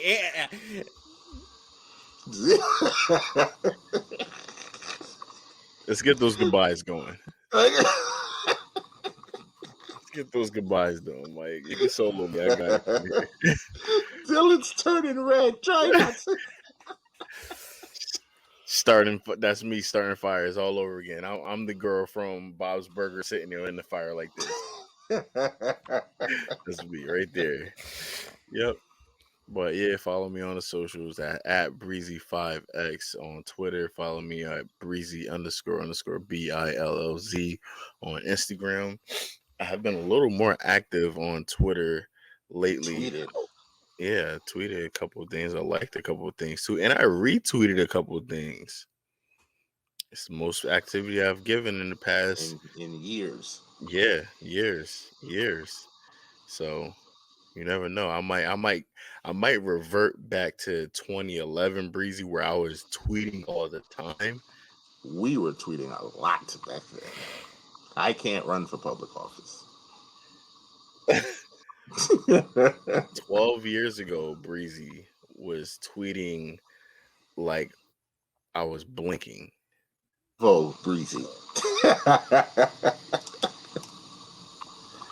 But yeah, man. Follow me on those socials. Foosball is over. Basketball season has not fully returned because they're on break right now, but it has almost returned. James' season premiere. Season premiere next week when the second half of the season starts, and this is where the magic happens. Halfway through the season, we got 20 games left. Yo, playoffs is around the corner, guys. Around the corner, and it's gonna get heated in the thick of things in the second. It's gonna be a lot of teams fighting for last spots in the play-in and stuff like that. It's gonna get crazy, but I'm here for it. Best time of the year for me. Best time of the year. And March Madness is gonna be starting up. Basketball season has returned. Can't wait. Shout out to Anthony. Shout out to Roz. Shout out to Josh. Can't wait for you guys to come back fully staffed. It would be great if we could get everybody back at the same time. But hey, we'll see, man. Go Knicks. Whatever.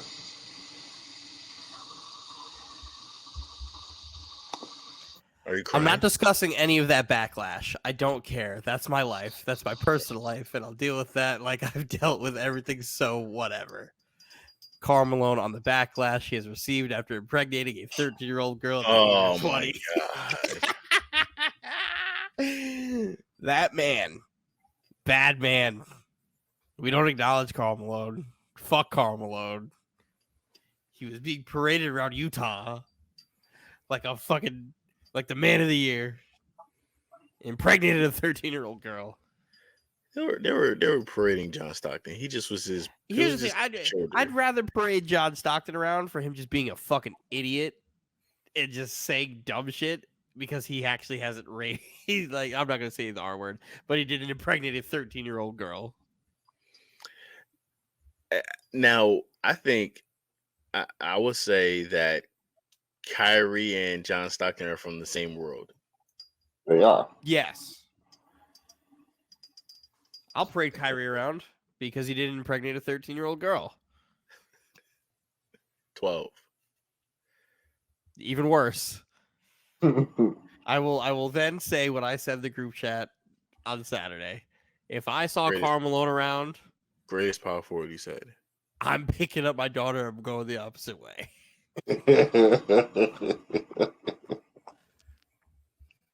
So yeah. Fuck Karl Malone. Thank you to all the listeners. Good night. I mean, no @ podcast Poppy on also _podcast Poppy _ on all social media platforms. Fuck Karl Malone. That's what I should make my ad on Twitter. Fuck Karl Malone. Don't worry, Dylan. I will be right here with you next year on my Fuck Reggie Miller for All-Star Weekend next year. When did Reggie Miller impregnate a 13-year-old girl? Not comparable, Mike. When did he impregnate a 13-year-old girl, Michael? He never did. But okay. In my mind, he's just is Reggie Miller a virgin? He might be a virgin. We've never seen him with a woman besides that picture that looks photoshopped of him pouring shots into those girls' mouths. But how old were they? Here comes conspiracies. I'm sorry. Mm-hmm. Until we have proof that he impregnated a 13-year-old girl. 12. Worse. We won't acknowledge that, man. Yes, thank you to everyone for listening. Follow me on the socials, IAM_MBJ on all the socials. Did another great, wild episode. I don't have too much to say because I'm tired. But yeah, we'll be back. Hopefully the Ross counter resets next week. If not, it's cool. James will be here to troll him some more.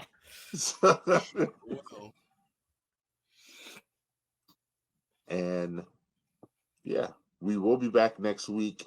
Next week recap from I don't know, another good weekend. I think next week we have to preview the John Jones fight. Oh yes. So we will do that. Yeah. Next week we have to preview the John Jones fight. So we will do that. And we will start to get ready for March Madness.